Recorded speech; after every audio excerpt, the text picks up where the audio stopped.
surviving at the top. There are many people who would say failing at the top. I hope the general public understands how inherently dishonest the press in this country is. As a member of the press, let me try to clear up some of the things which you say are untrue.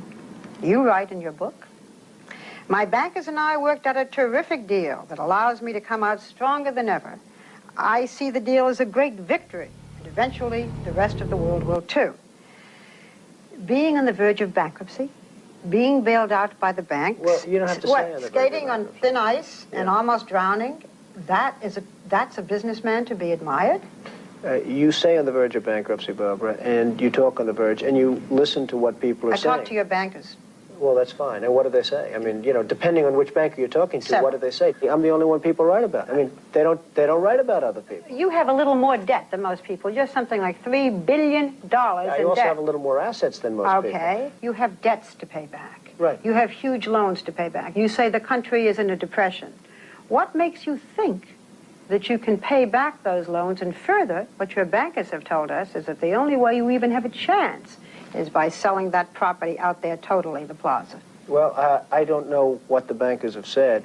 The plaza is a very valuable property. Everybody told me, oh, you paid too much, you paid too much. Now they're all saying what a great deal he made on the plaza. Not. You yourself said that you saw your children maybe once a week. You're having a lot of difficulties with your 12-year-old son, Donnie. You haven't talked to him since May. Do you believe in fidelity in marriage? Yes, absolutely, I do. In the current issue of Vanity Fair, the author Marie Brenner says that you read from Hitler's collected speeches, My New Order, and that these are speeches that you seem to admire. What's your reaction? Do you have this book? A friend of mine. So welcome everybody. Yeah, it was a surprise stream. I wanted to cover this. So the guy's talking now. He's talking live on. I got it on PBS. I'm glad I didn't start when just showing the thing, because I was, the last thing I want to do is sit here and just uncritically allow his bullshit to be spewed out onto the internet any more than it already is going to be. You know what I mean? But like, I don't want to do my part in helping it out. You know what I'm saying? We all know that it's lies. I mean, for the most part, if you're watching this or you watch on a regular basis, you know that the guy's lying. If you're somebody that's new for whatever reason and you're around here, you're not going to have a good time. You're not going to be able to, convince me anyway. And I doubt anyone that's a regular viewer of mine that these things he's saying tonight are not lies. They're outright lies. It is fabricated bullshit. And I wanted everybody to pay attention to this clip here, especially this last part. So she just said something about these speeches by the H-man himself. You know what I'm saying? He's got this book of speeches by the H-man. She's open, just straight up threw the gauntlet down. Here's what I heard. Here's what we've learned. You got this book, these speeches. You read from them every night. You seem to admire them. Respond. And what is his response? His response is, just like everything else he was saying in this, nonsense. He doesn't actually address anything. This is all shit that he's been doing his entire life, apparently, where he just fabricates narratives to keep himself from experiencing cognitive dissonance. I believe that he thinks that the shit he says is true. Who knows really, but he probably does. I think that he's just been doing it for fucking 80 years, man. Well, probably not that long. I bet he was a slow starter as far as speech and stuff like that. But, he's been just telling himself what he needed to tell himself to not experience any discomfort and not to have to challenge himself or to grow or anything like that for his entire life, for the better part of a century. And, that's not going to change. And now he's got the added, detriment of his brain's just liquefying on a daily basis. But just listen to this last bit, how he responds to this book thing. And that these are speeches that you seem to admire. What's your reaction? Do you have this book? A friend of mine sent me a book. A man who I think is Jewish, although I don't know. I mean, there's more to it. Obviously, that's just where it cuts off. But he does not substantively respond to the accusation whatsoever. He seems to both be denying it and trying to create some kind of why it's okay that he might be, he it's crazy. It's actually crazy. He's like, friends sent me a book, and he might be Jewish. I don't know. He's trying to get away, hedge his bets there, and say that, it's basically a Jewish friend, but he might not be. Maybe he's not. In case that's basically he's throwing that out there in case they do any digging and research and find out who sent him the book. if that's even true, and find out that person maybe is not Jewish, then he's covering his bases. That's just how his mind works all the time, constantly. Well, except for now, whenever he, thinks that, dead presidents are alive. President faces storms most people never see. Keep your nerve and remember the nation comes first. You get through. I know you know that feeling yourself. Well, I appreciate those words. Those words are fantastic. And I just want to say it's an honor to be with you today. We are making a little bit of a tour, some of the fantastic things you've done.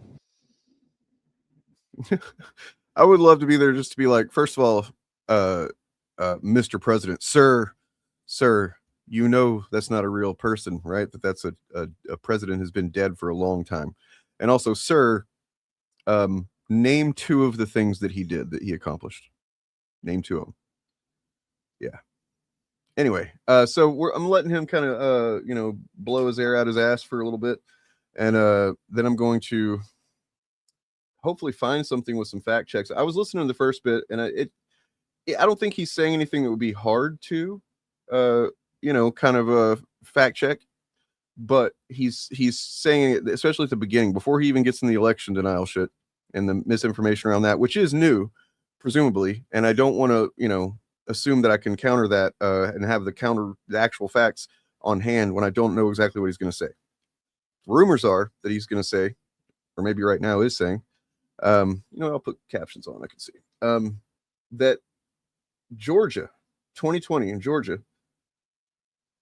that the goddamn thing was rigged, and that those 2 senators in Georgia were not valid, which is weird. It's weird how they keep going to these, to say that, like he said, 2020, that was the election that he was president during, that they had control of the government. The same thing with this one that's coming up.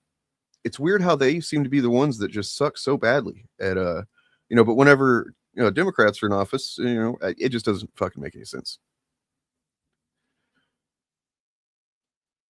Right. Exactly.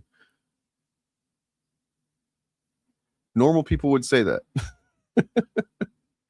They would. Let's see. By the way, if you haven't caught this clip here, it's one that apparently the White House has been trying to suppress.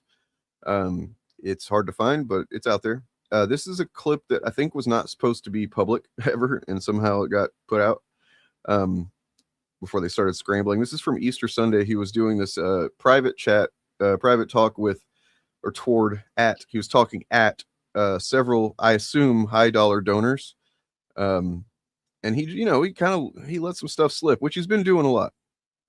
As Kyle Kulinski says, he's always been a low filter guy, but like with his senility taking over, he's become a no filter guy.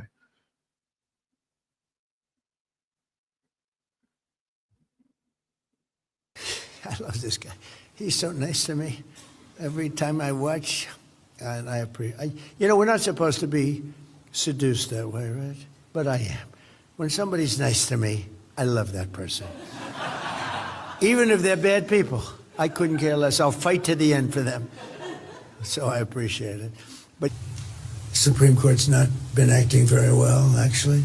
And Republicans, judges, and justices, they always want to show that they're independent. I don't care if Trump appointed me. I don't care. See, so he literally sees everything as about him. So he doesn't see it that these judges are supposed to be, independent and not supposed to just do whatever the guy that installed them wants them to do. That's just what they're supposed to be. He sees it as they are doing it almost directly in against him, that they don't want to, they want to be independent because they don't want to be seen as in favor of Trump. And it's like, otherwise they might vote for the thing that he wants them to vote for. You know what I'm saying? Or they might rule on the thing that he wants them to rule on. But because they don't want to be seen as that, they don't. Right? That makes sense. The goddamn knots that the brain of a sociopathic, narcissist, psycho, whatever he is. I think he's probably all 3 of those. I don't know. That's my professional opinion. Anyway, so let me see what he's saying now.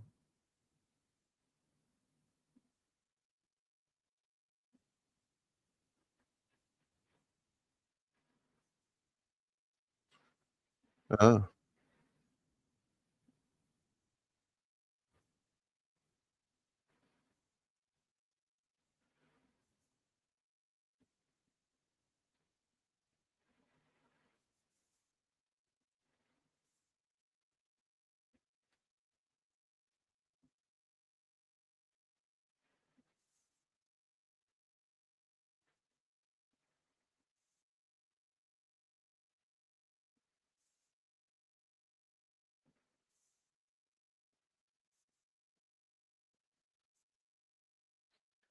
So he is currently saying a bunch of shit.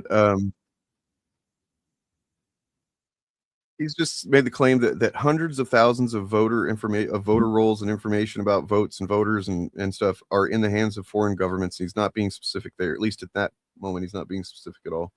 It's all, if he had not opened this whole thing up, let's watch the first part because I think that'll really set it up for you guys as well. If you haven't watched it yet, the first few minutes he spends on all of his accomplishments.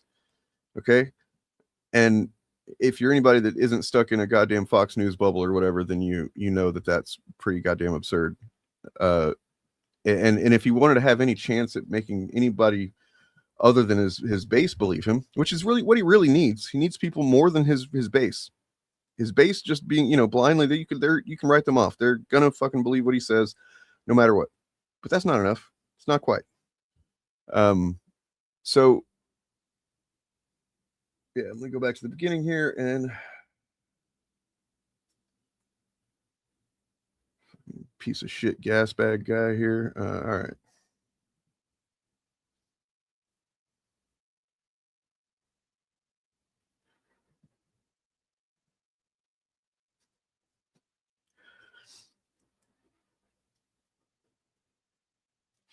Counterpoint, now that he feels like a king, he doesn't feel like putting on airs. And because he has a bunch of booty kissers, he thinks he's protected. I think it's probably a combination of both. I think you're probably right as well.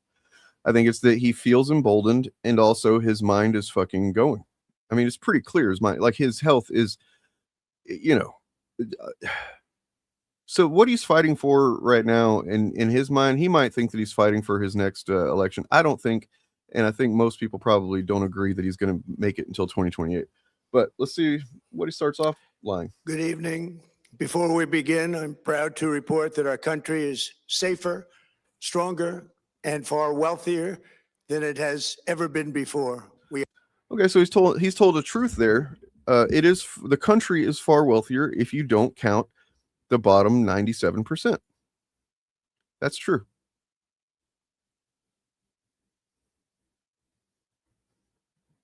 We are doing great. Less than 2 years ago, we inherited an economic and social disaster. That's literally not true. Less than 2 years ago, they were inherited a economy that was on the rebound. It was actually pretty goddamn. I mean, it still wasn't working for the vast majority of people, but considering where it was during, with COVID and everything, it was pretty impressive how it was rebounding. But right here is where he's going to go right into some crazy shit, crazy times. And something he reveals here that I was like, oh, really? Like, kind of got a peek into how he understands something here in a second. After the worst inflation in 48 years, So he said that inflation was going to be down to zero, which literally can't happen. But right now, inflation is at 3.5%, which is far above the target of zero, Wide open borders with wide open borders was not something we had. We didn't have ICE going through cities and shooting people that they believe to be some immigrant who's actually just a guy who happens to be brown or anything like that. We didn't have that. But we did have I forget the name of the act, the bill that was proposed and was bipartisan support, and it would have been the most aggressive border legislation ever. Something that anybody that really gives a shit about the border and whether people from other countries are allowed, get to come in here and stuff, they would be like salivating about it. And you all know this. I know you all know this. And Trump literally told his people, the Republicans, to not put it through, because what's he going to run on? How would he become president if we didn't have something to point to as far as the border goes? There's a border crisis. There's a migrant crisis that has to do with in some cases climate change. That's only going to get worse. The climate crisis is only going to increase the refugee crisis. That's why we have to get this shit worked out pretty soon. Because we really do. And then and what they started doing differently than what we've always done is seeing asylum seekers as also just the same thing as criminals trying to get through our borders and stuff like that.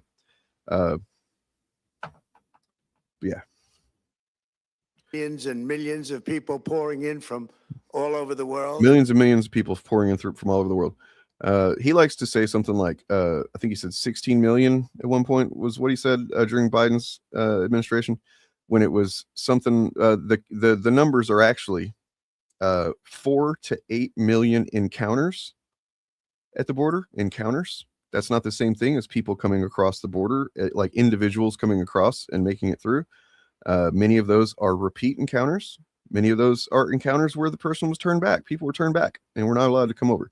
So look out for that. They love to do that shit. They love to conflate the encounters at the border with just how many people have managed to come into the country. Including criminals of all types, and 11,888 murders, many of whom killed. 11,888 murders. Let's see.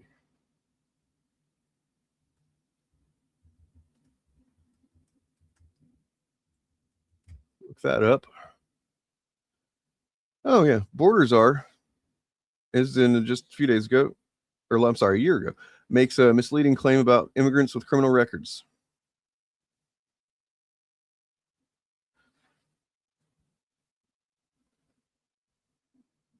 Trump administration's Borders are. Tom Homan, who, if you remember, was caught, before Trump was elected again, with accepting a bribe, repeating misleading claim that there are over 600,000 illegal aliens with criminal records walking the streets.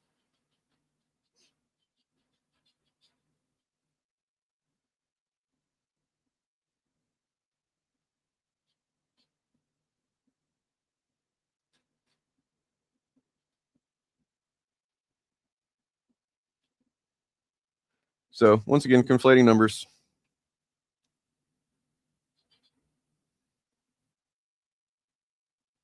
Oh, also, this is a big one. I didn't realize this, but of course they do this. So whenever it says that, they're criminals, many of these are people who had only been charged with a crime and had not been convicted of a crime.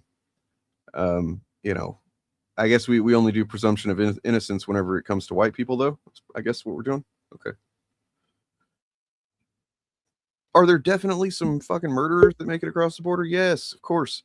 But, that's something that Obama was actually pretty good at going after.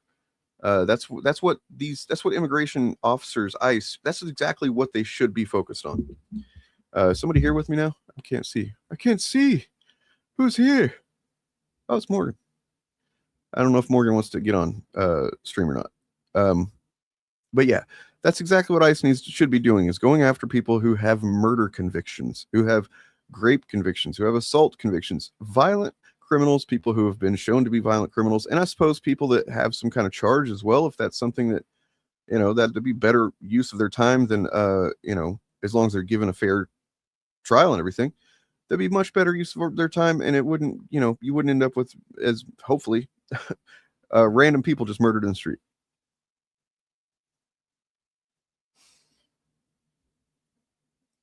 Right, yeah. Oh, Morgan wants to be on. Cool. Bring me on. Morgan's on. Hey, how's it going? Oh, it's going good.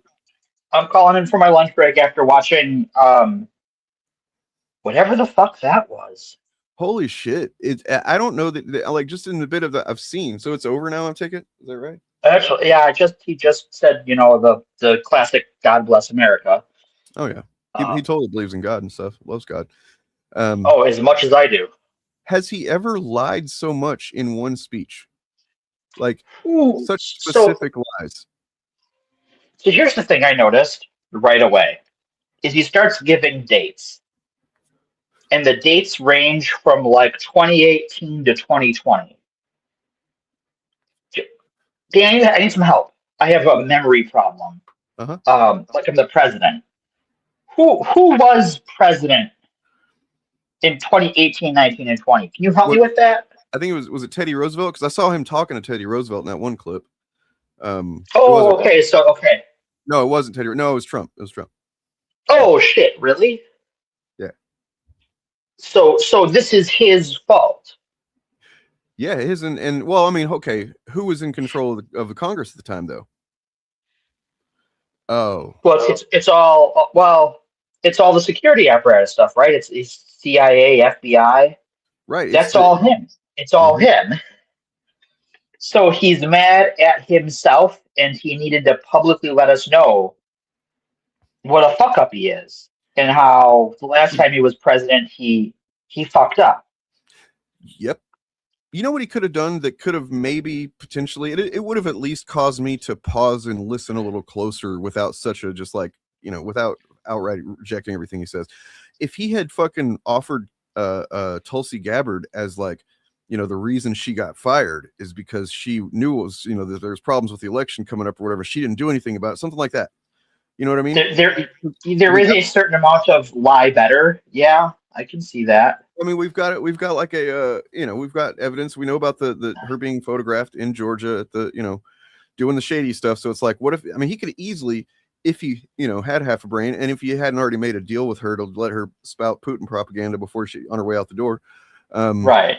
You know, then he could have just been like, oh, she knew what was going on and she didn't do anything about it. She knows that this is, you know, I don't know, something like that. Not offer up somebody, right? That, yeah, but no, he starts this whole thing off the very beginning as we're watching here, just saying nonsense. And the way that they conflate numbers about the border and anything else really, but about the border in particular, it's there's so many layers to it. It's actually kind of impressive how well they lie about that shit. They're very practiced. It's the hardest thing that it is to kind of like push back on, because you have to know all of the ways in which they you know, lie about it. They lie. And whenever all they do is lie about it.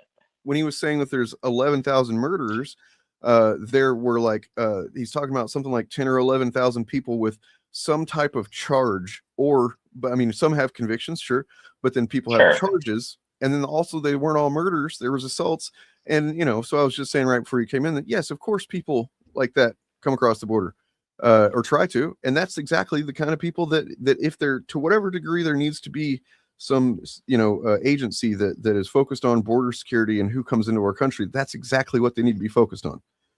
They need to be, you know, coordinating with you know, other countries and finding out, you know, if anybody is an escaped murderer or some shit, yeah, please find that person and, you know, do something about it. But like, no, instead the only, you know, all of our immigration services right now that are looking to like identify people are trying to find South African landowners to move here and put up in shitty apartments. Yep. So yeah, he's blaming himself. That's right. He's blaming himself. Like if you actually listen to what he is saying, well, the timeline only makes sense if you realize, wait a minute, who was president then? And it's him. Well, let's go ahead and continue on here, because I think he's about to get into something that actually it's, you know, kind of in your wheelhouse that he says that I'm like, oh, this kind of reveals something about how he sees this shit. So more than one person. We had transgender for everybody. Okay, transgender for everybody. Nice. That's one problem, quote unquote problem. What is also okay? What does that even mean? Hold on. This is it. Listen. He sees these as two different things. He doesn't realize, I don't think he realizes that the men and women's sports is even his people's way of saying transgender people in sports. Right. Like, so I think he doesn't even understand the shit, the lies, the propaganda he's saying. He's just like saying the talking points. And exactly, the fucking transgender for everybody. What the fuck does that mean? What does that even mean? Everyone gets a trans best friend. I mean, we could subsidize that. We should have as a trans for everyone. As a beneficiary of a trans best friend, I'm telling you, it's pretty cool, man. Like, yeah, everybody should have one. Yeah, the government should subsidize trans people to be your friend, and we'll hang out with you. You can be a government employee and get paid, you know, government fucking wages and benefits and all that. That'd be great. Yeah. Yeah, let's do Real like turnaround. you know, Real turnaround from where things have gone. You know. that would be nice. Yeah, Yeah, do what I'm exactly. doing for getting paid for it. He's just saying these a list of things that he's been told to say, Yeah, well, another thing is he's saying that none of these are a problem anymore. Is what he's saying. So I guess I was actually I was thinking about maybe I should be trans, and then because he fixed it, you know, the trans for everybody thing. Now not everybody has to be trans, because we were gonna have to sign up for like some kind of, you know, for the procedure and the medicine and all that stuff. It's gonna be crazy. But I mean, when you think about well, it, wouldn't it just kind of so like we would just end up with like everybody would just kind of flip genders, right? If it was trans for yes, everybody. right. I do that every couple of days, right? I'm like, oh, it's a 2 day today. Oh, this is Huh? lovely. But no, it's so I want to like find that clip and be like, okay, well here is the president saying he solved it. So that means we can stop all these lawsuits. We can Yeah, stop all these laws. It all can stop now. It's solved, right? We can move on. We're done, right? Is that what this means? I hope so. I mean, unless they're actually going to give you the government got jobs and stuff, then you know. Right, yeah. After the worst inflation in 48 years, the wide open borders with millions and millions of people pouring in from all over the world, including criminals of all types, and 11,000. Not all types. I'm pretty sure there's no billionaires who stole a presidency and then proceeded to rob the country of billions of dollars that crossed the border Right. illegally. He was here.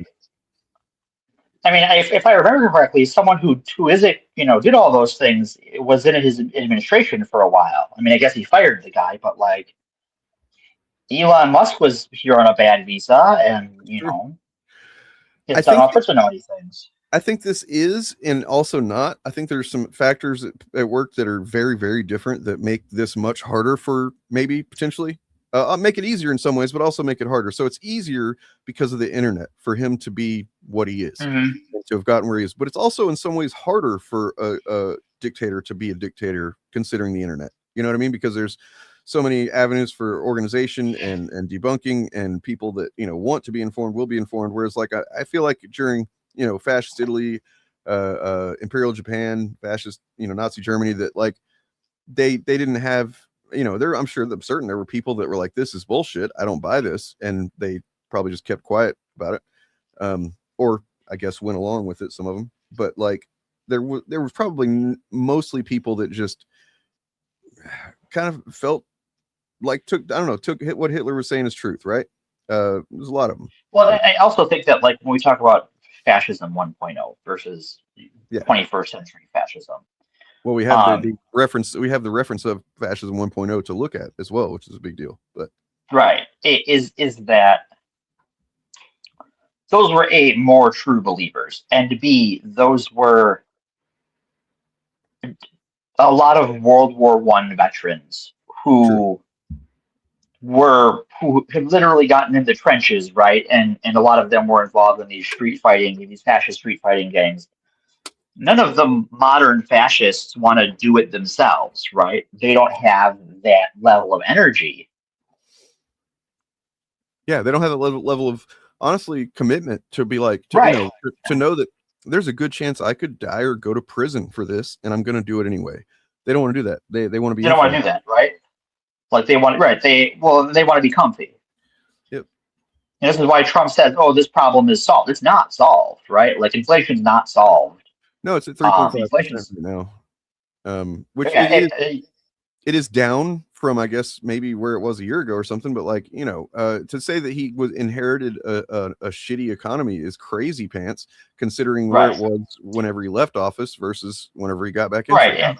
Inflation is up from when he was back in office, from when he got back into office, and still lower than when he left office the first time.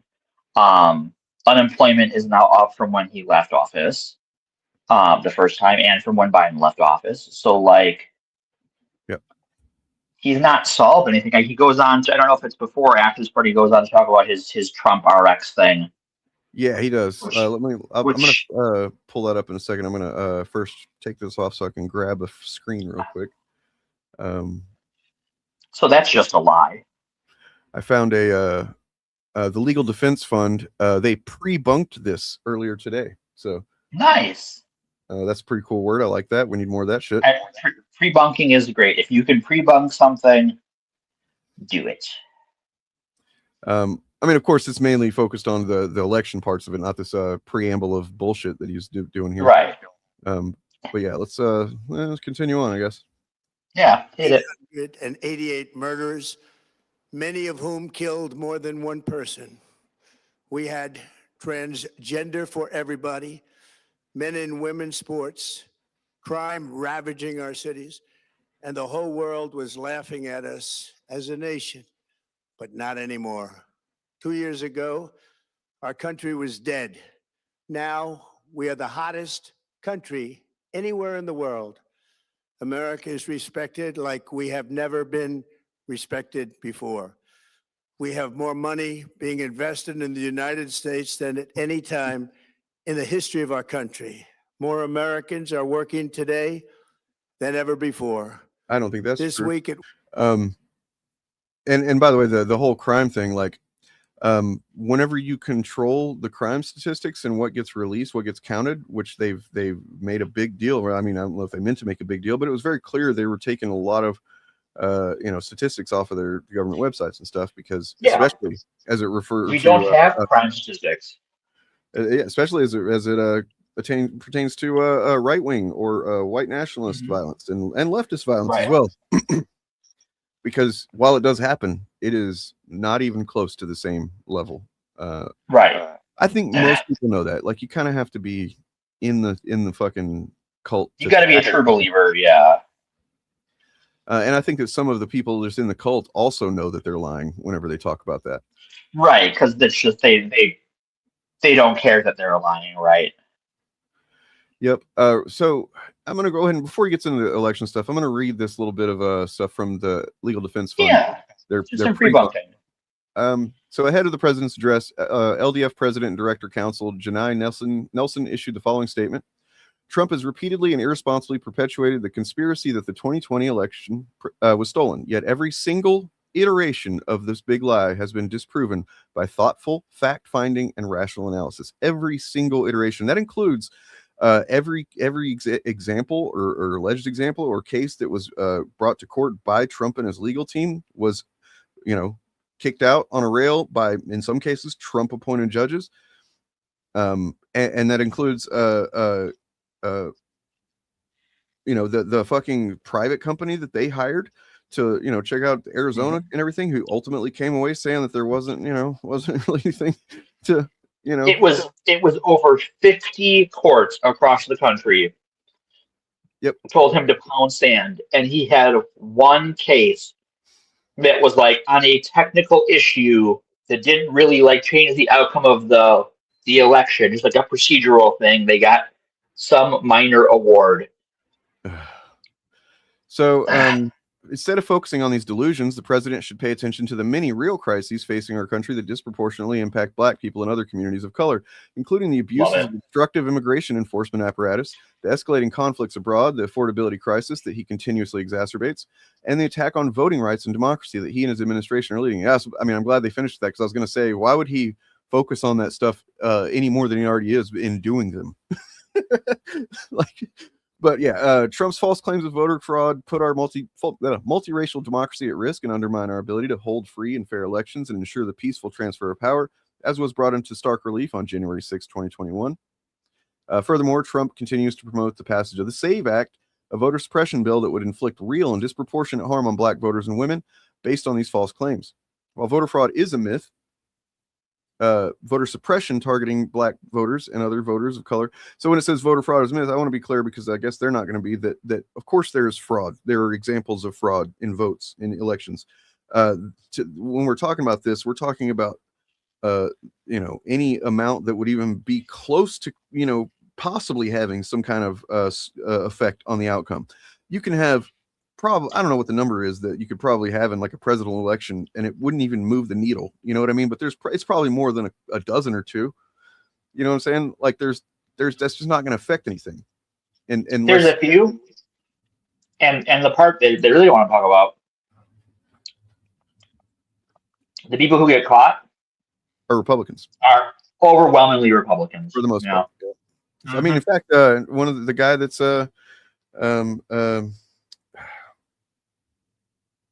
I forget who I was going to talk about there. Ken Paxton is currently, I guess, under maybe not investigated because Texas is Texas, but like there's some reports that he had apparently been voting from an address or saying he lived in an address that he didn't live at. So Yep. Funny the that. guy running for Senate.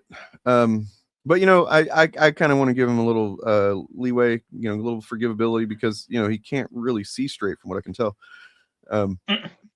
Anyway, so the media has an affirmative duty to rigorously fact check any and all specious claims that Trump may peddle in his address in an effort to misinform the American public. LDF's recently issued report on voter suppression in 2024 confirmed that the election was marked by voter intimidation, exorbitant wait times, and erroneously scrubbed voter rolls. These findings and more are further detailed in LDF's Democracy Defended 2024 report, which found that 2.1 million Texas voters were mistakenly scrubbed from voter rolls and placed in the suspended or inactive lists. 28,000 incorrect ballots were supplied to poll sites in St. Clair County, Alabama on Election Day.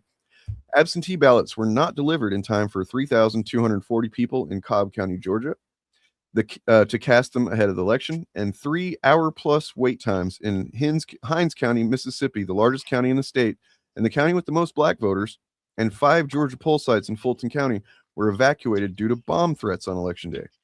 LDF has pursued multiple lawsuits to redress the harms that many voters suffered as a result of these incidents during the 2024 election. In order to for this nation to fulfill the demands of a multiracial democracy, national and state leaders must address the remaining serious barriers to black political participation. And then there's, you know, it's got resources, and then it's, you know, but there we can rest comfortably because there is a government, like a department, or I guess an office that is part of the FBI. That their entire thing, they have lawyers, they have investigators, they look into any case, any example of, you know, fraud or intimidation or anything like that, right? Like that's been a thing. I didn't even know that until recently. And it's gone. Yeah, and it's gone. The Trump administration just disbanded it. Oh, we got a bomb. Hey, Bob. Hello. Can you hear me all right? I can hear you. Okay, yeah. What did I miss? I thought this wasn't starting until 7. I wasn't going to start till 7, but then I realized that I wanted to start earlier. So he started. I thought that his speech wasn't starting until 7. No, he started at 6.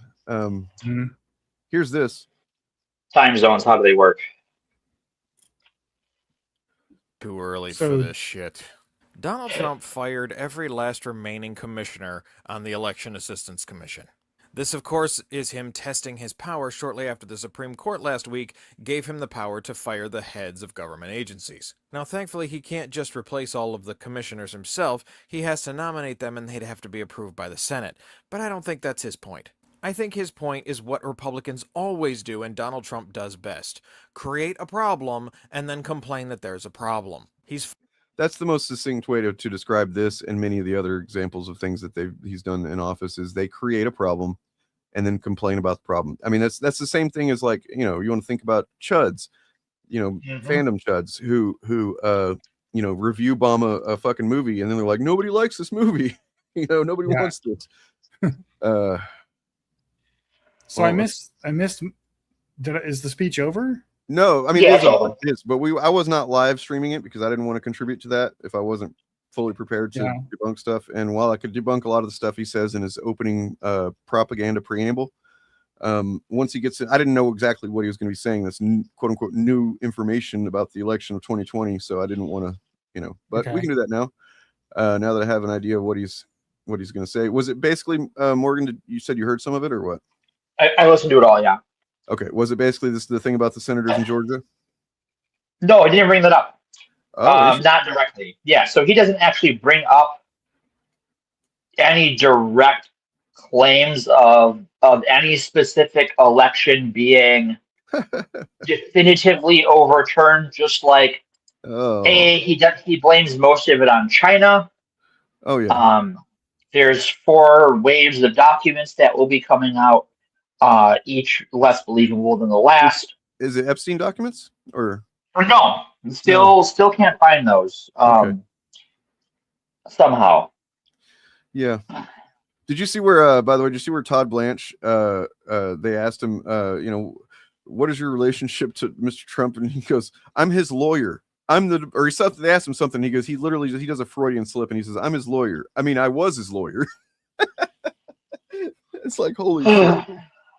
Like, yeah, maybe don't make your personal attorney the AG. It's so obvious. That's the thing. It's like, it's the shit that they do sometimes is so obvious that it's like hard to, it feels like it's hard to make the case because it can't be this obvious, right? Like it can't be this stupid. They're doing it, but like if I tell you they're doing it and you don't know any better, you might not believe me. You know, that sounds ridiculous that a president would bring his former fixer attorney into and then make him the fucking assistant, and then eventually fire the head of Department of Justice and bring him in and make I would like to point out it was his second fixer attorney. He sent his first fixer attorney to jail for crimes he committed. That's true. So Morgan, he does not announce the end of American democracy in this speech. He does not. No, he very loudly demands the Senate pass the SAVE Act, which is much harder now that Lindsey Graham is dead. Well, and also the fact that there are two senators in particular. One of them, I forget exactly what his deal is, but I know at least one, was kicked out in this recent election because Trump supported a candidate against him explicitly. Yeah. So, oh man, you kind of need all those, and you're not going to have them. Buddy. No, there's two. There's I think the Senate Majority Leader and one other one both got primaried by MAGA candidates and lost their primaries to them. So now they're like, okay, fuck you. Yep. Right. And also that I could be wrong, but I think with Mitch McConnell out of action and Lady G dead, I think they no longer have a majority in the Senate. I mean, actually, Lady G is back. No, Lady G. Now it's actually Lady G. They swore her in right the fuck away. They appointed his sister. Yeah, his sister is in now. I was thinking about. You remember? It took like 2 days, I think. Do you remember whenever we had somebody that needed to be sworn in, and then in the House? Yeah, Mike Johnson took 50 days. Yeah, I remember. I'm that old. And I was born literally before yesterday. She totally got that appointment because she's the most qualified person, right? This is totally merit based. Yep. I think so. She's literally got no experience in government. But she kind of looks like him, and it's all that matters is that the sentiment it's so stupid. But hold on, Reggie, did you not see the photograph? Come on. There was a photograph released and a statement. How would he have released a photograph and a statement if he's dead? Come on. They can't fake that. Come on. That's totally I actually think it's worse. I think I've come to the position that he's not dead. He stroked out and he's done, but he's alive. Yeah. Yeah. Because I think they're keeping him on life support until August 3rd. There's some kind of dead. Yeah. There's some kind of deadline that he has to if he's brain dead after a certain point, then there's automatically August 3rd, they could the governor would be able to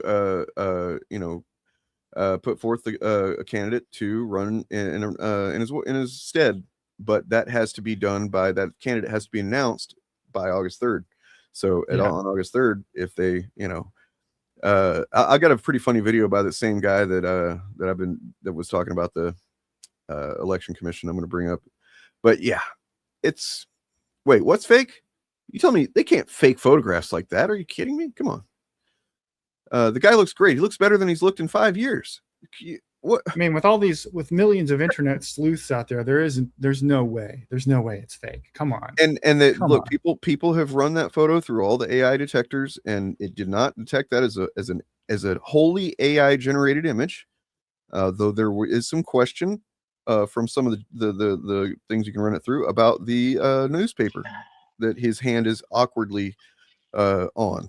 The words on that newspaper seem to be maybe not actual words if you look real close, but it's hard to tell because it gets really low res compared to the rest of everything around it whenever you get close. We didn't notice that when we looked at it the other night, by the way. I've watched some stuff after and was like, holy shit. We didn't. Well, we don't have the enhanced.exe. That's true. We need that Blade Runner technology. Mm-hmm. All right, here we go. He's still going on about his amazing accomplishments and how great everybody's doing. The one thing that he said that's true is that the country is wealthier than it's ever been, as long as you don't count bottom 3% or the 97% of people, right? Yeah. And as long as you're not counting all of the people. They don't matter. Just those top three is all you really need. Well, they're like I say, you're not American. That 3% to Donald Trump are the Americans he's talking about. The rest of us do not fucking count.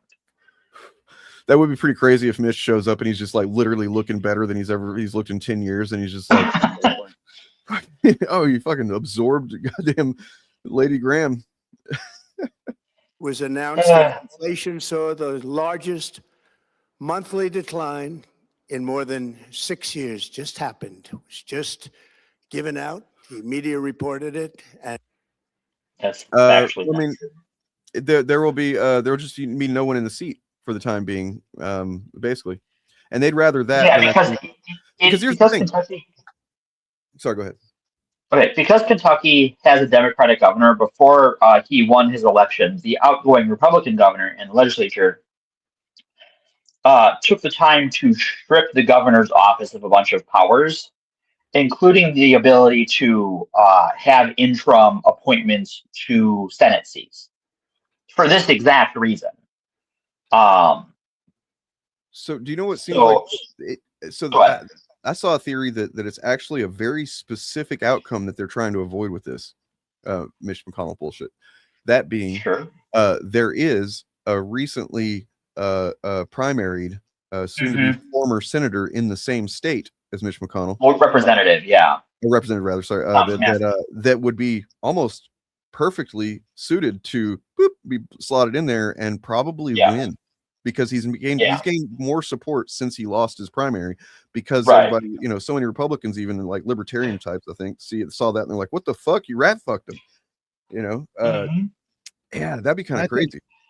I think it's more about the Supreme Court, personally. Because there were rumors circulating that the three old right-wing judges, Thomas, Alito, and I forget the third one, but there's rumors that they were all planning to retire this year and have Trump appoint like younger people who are 12-year-olds, and without Mitch McConnell there, they can't, or without Mitch McConnell can't hold up he's basically the guy who runs interference for the Supreme Court. He's the fucking hatchet man, Congress. Yeah. And without him there, it would be a lot harder to get hearings and excuse me. Well, especially with John Thune on his way out, because he is not motivated at all. He's like, "No, I'm coasting the next 5 months, assholes." Yeah. Put the shades on, we're riding. And we accept it. The best in 6 years. The tax cuts in our great, big, beautiful bill are saving hardworking families thousands and thousands of dollars. Like with the provisions, no tax on tips, no tax on overtime, and no tax on Social Security for our great seniors, along with the interest deduction on a loan used to purchase a car, but only if that car is made in America, and a 100% expensing for our job. America makes shitty cars now, though. I want to point something out. No tax on tips and no tax on overtime is effectively a cut to Social Security. Yep. So that's how they got that through the back door. Well, and that just reduces the available Social Security funds, so they can grouse more about how Social Security is underfunded. Right, but one of the main Republican goals has always been to get rid of Social Security and Medicare. And they can't outright pass a law saying we're going to cut it. So they came up with a way to reduce the amount of income, because income tax is paid for Social Security. So they cut down the revenue coming into Social Security. It's the creating a problem and then complaining about the problem thing. Yeah. So they're creating Also, a situation where several years down the line, Social Security is going to seem to be in a crisis, and they're going to say, "Oh, it's out of money. What happened?" And this is why they're out of money. Right. Don't tell my grandma that they're trying to dismantle Social Security. She'll send my uncle to try and kill me again. She really hates hearing true things like that. He also hates hearing true things like that. I hope she's not listening then. I hope she is, fucker. Creating businesses. Our stock markets are at their highest point in many years, but we can actually say of all time. And your 401ks, pensions, and retirement accounts are setting records every single day. Well, you know what's funny? They just changed all the rules right before the SpaceX IPO so that the types of funds that your 401k and IRAs invest in could buy SpaceX to encourage them to buy SpaceX. And SpaceX is plummeting. It just dropped below its IPO price, like a couple weeks after it went public. So, like, he just crashed all of those things. Yeah. He can't say good morning without lying twice. It's kind of incredible, almost magical. Anyways, I have to get going. It has been fun. Yeah, I gotta get back to work. This is my lunch break. Have a good night. Of course. Take it easy. So yeah, it's a whole ass problem, Bob. What are we gonna do? We're gonna vote so hard in November. We're gonna vote harder than we've ever voted before. We're gonna get so sick of voting, but we're gonna keep voting. The greatest votes of all time.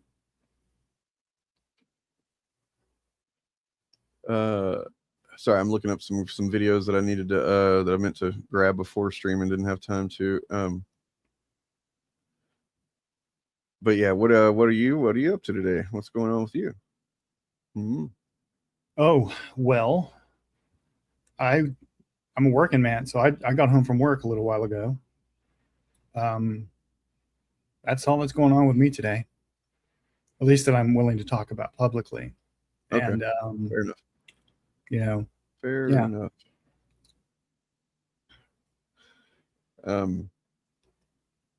So I'm just grabbing this couple of things here, and then so if Morgan confirmed that he didn't actually accuse the Georgia senators of anything, yeah, and didn't announce the end of democracy, this is just going to be another nothing burger speech of his, I think.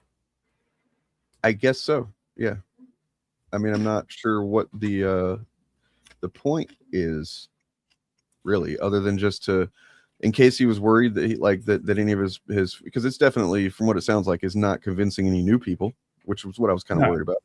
You know, so his base, you know, 35 or 37, whatever % of the voting populace, if we assume that all of them are going to vote again,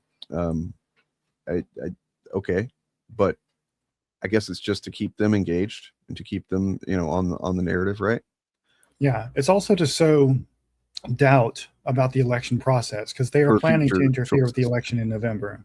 Yeah, 100%, 100%. They gonna do some shit. They gonna do some shit.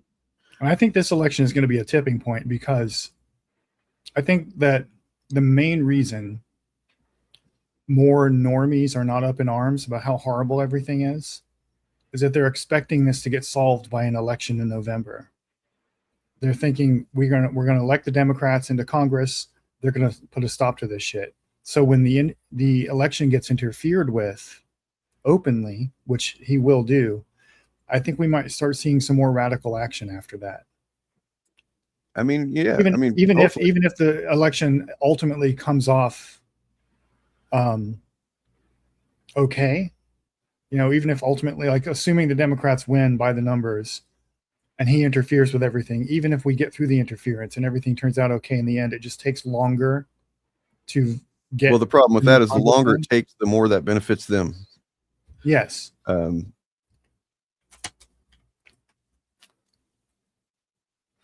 It's a whole ass problem. But once they take their mask fully off and drop all pretense to democracy, they're done for. They're cooked, I think. Not right away, but they're not going to last like 5 years if they do that. Well, let's see if he gets to anything interesting, I suppose. But I kind of feel like we shouldn't even entertain it if it's not anything new or valuable to. I logged on for the end of democracy. Damn it! I know. I'm sorry. Well, I mean, look, you don't need to log on. It's kind of happening. We're well on our way. It's a bigger letdown than Supergirl. For years, we paid the highest price for prescription Much like Supergirl. I did. That was a joke. drugs Oh, anywhere. y'all can hear me eating? I'm going to stop Now eating. we pay the lowest price under my most favored nation's policy because I was able to get the rest of the world and the pharmaceutical companies to act responsibly. Drug prices are coming down by 70, 80, and 90%. TrumpRx.gov. This will ultimately reduce the cost of healthcare. You have to go. Is that right? You just go to TrumpRx.gov and you're going to get free healthcare. Or they're going to pay. They're going to pay you to take medicine according to his math, right? He said something like 1,000%, cheaper and stuff like and that. And then everyone gets their own med bed. Hell yeah. Yes. Go to TrumpRx.gov and take advantage of it. But the cost of healthcare is coming way down because of what we've done with prescription drugs. And with Trump accounts, every child in America now has access to a tax-free investment account to save for their future. Billions and billions of dollars are being invested, put in by companies and individuals to take care of our children so that at age 18, they will have potential. Never mind taking care of them like whenever they're literal children and they need food and they need, food, money for food, such as EBT, which was, slashed, and healthcare, which, children also need to grow healthy and remain healthy and to be treated if they're not healthy. And that was also slashed. Never mind that. Is if they can make it to 18, they'll get a couple $100, I'm guessing is what it is, something like that. And who knows if that's even fucking true. I think their claim is that the average will be $5,000. Oh. But that's not anything, even right now. No. I mean, definitely would help me out a lot in the situation I'm currently in, but that's not meaningful change. That's the thing. They're thinking that they think that the affordability crisis is just a bunch of poor people that just they just want a little bit of money. They just want a little bit of money. Whenever what's happening, and this is, I see what you're saying about not enough normies making noise. I think you're right about that as far as people thinking an election is going to change it, but it's also a lot of change happening currently. Just nationwide, there are people that there's been a lot of activations and a lot of I'm going to call it activations. I don't want to call it radicalizations because it's not really radical to want the things that people on the left want these days. So yeah, hundreds of thousands of dollars in their account, and they'll get off to a great start. Hundreds of thousands of dollars. Is that right? I believe that. I think that's true. I think that's the one thing he's not lying about.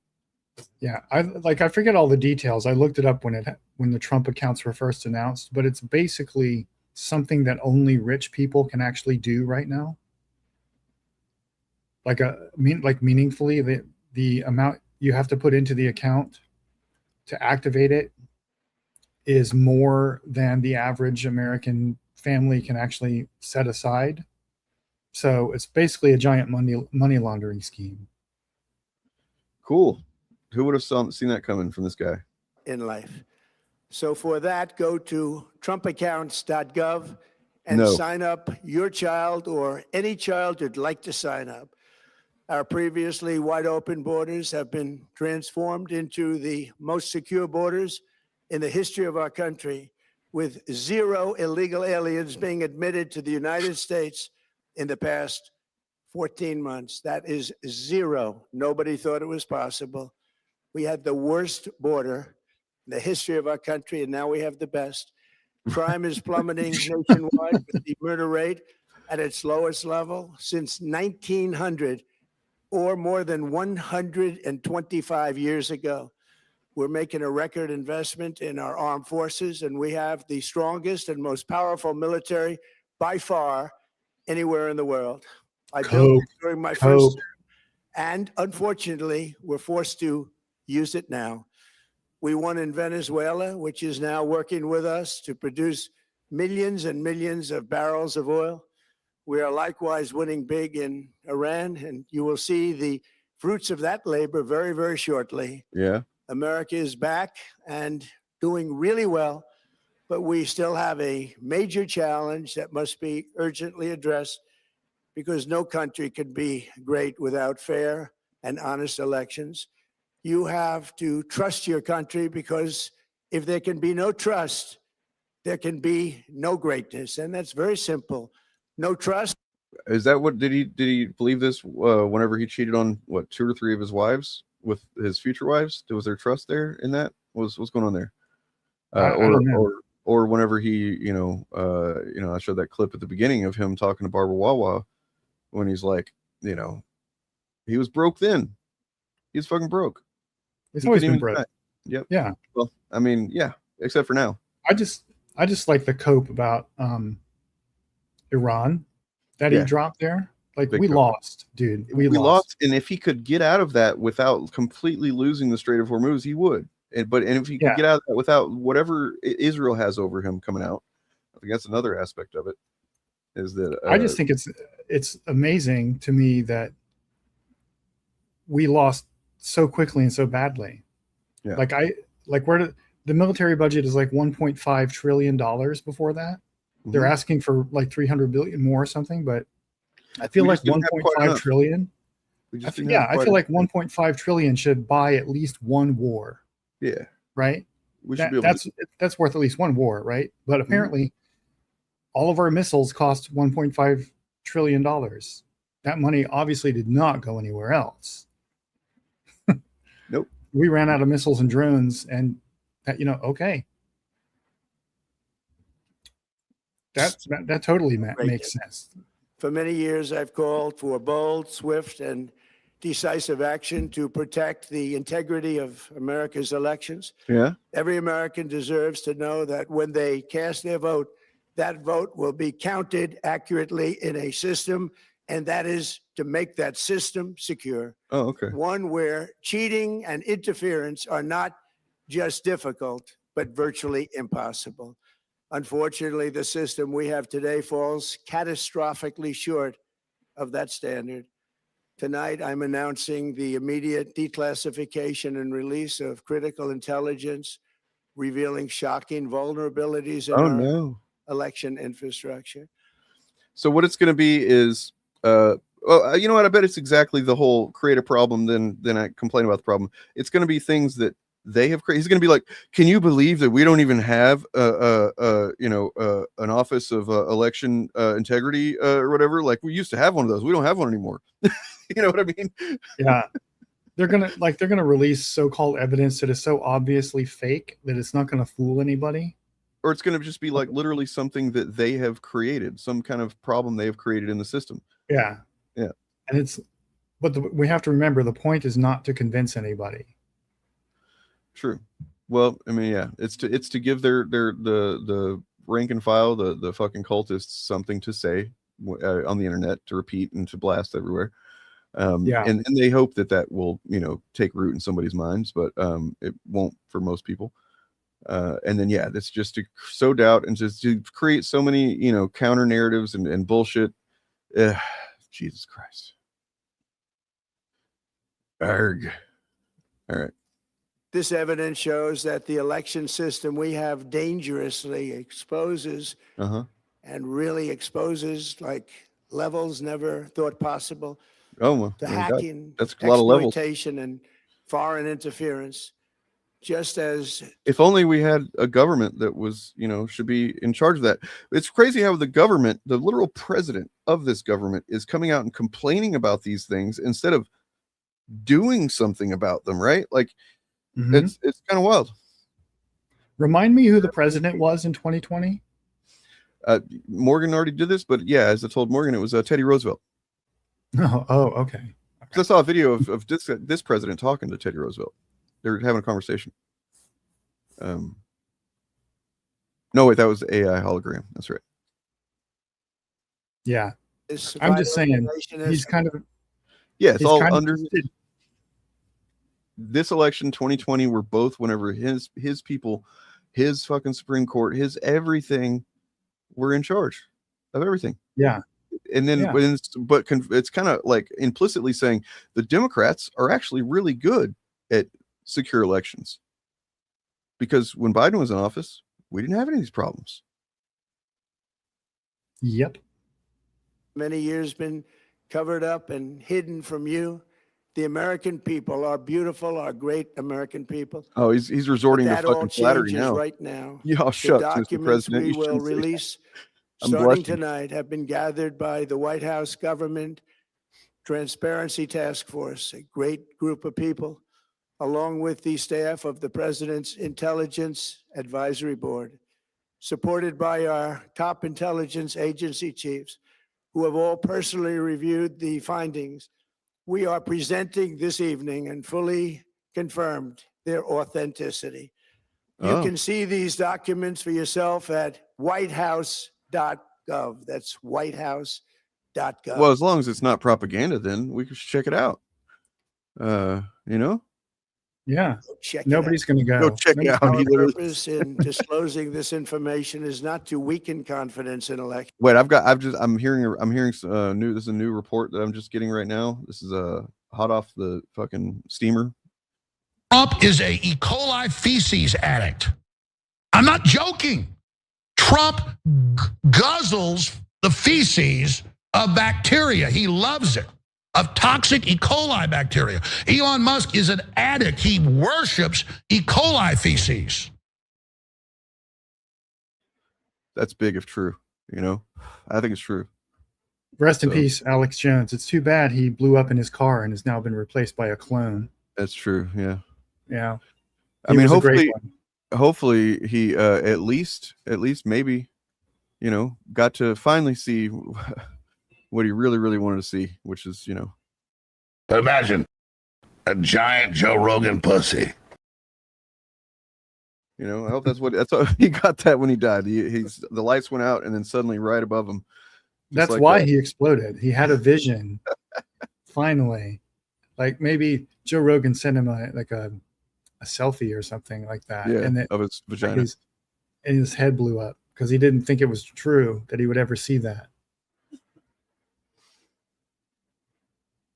God, this is sad. I can't help but wonder if the plan changed here. You know what I mean? Like, because of the reports coming out about what he was going to be saying, that there were several days that were enough time for the news cycle to go through a couple times talking about this shit and what he was going to be saying. And so I kind of, like, when I saw a clip the other day where he was doing some kind of thing and the press asked him, do you want to give us a teaser what you're going to say on Thursday? He's like, no, I'm going to save it. It's going to be big. It's going to be big news. It's like, no, okay. So rather than talk about it earlier, you want to make a big TV event out of it. Gotcha. But like, I can't help but feel like he maybe pulled back on something here. And that's why it comes off as, I thought it was going to be is that all of the talking points they were seeding in the public discourse about it being about the elections was going to be a distraction, and what he was really going to do was announce like a military invasion of Iran or Cuba or something like that. Yeah, I can see that being potentially a thing too. But it does feel like they were hiding their power level, and then they chickened out at the last minute. Yep. Which is a thing that Taco Trump and stuff. It's a lib thing, but it's true. He does tend to go back on things and change his mind. Yeah, it feels like some assistant undersecretary of something legal blinked at the last minute and said, and remember that they're a lawyer and they're going to be held responsible for the evidence they release. Yeah. At some point when Trump's not president anymore, they're going to face consequences. And then they pulled it out at the last minute. That's what it feels like to me. Oh my God. Apparently, so we got some Mitch McConnell news here real quick. It's breaking news here. Obviously wrong. I walked down the street today to the hospital and showed the Secret Service my special badge that I got out of a cereal box with 4 proofs of purchase, and I was able to have a nice little conversation with Mitch McConnell. We spoke for exactly 20 minutes and 17 seconds. We talked about everything from the global economy to who his favorite Power Ranger was. He told me how deeply upset he was over Thomas Massie losing his primary. He said that Thomas Massie should run as an independent in Kentucky. He said he thinks it's about time somebody actually stands up to Donald Trump, which Mitch McConnell has been unable to do for so many years. He spoke at length about his deep remorse for helping to put horrible, corrupt conservative judges on the Supreme Court. He said he felt terrible for spending half of his life as a disgusting racist. He even trailed off into a melancholy monologue, talking about how he knew there was a special place in Beelzebub's kitchen for him, wearing a barbed wire diaper. Mitch McConnell is not brain dead. In fact, this is the most lucid I've seen him in years. Since our last discussion nearly 5 years ago of him telling me his best friends growing up were dinosaurs. I shook his hand and we parted ways once again. And as I headed for the door, I turned around for one brief moment, and I gave him my sincere condolences about his upcoming death at the beginning of August.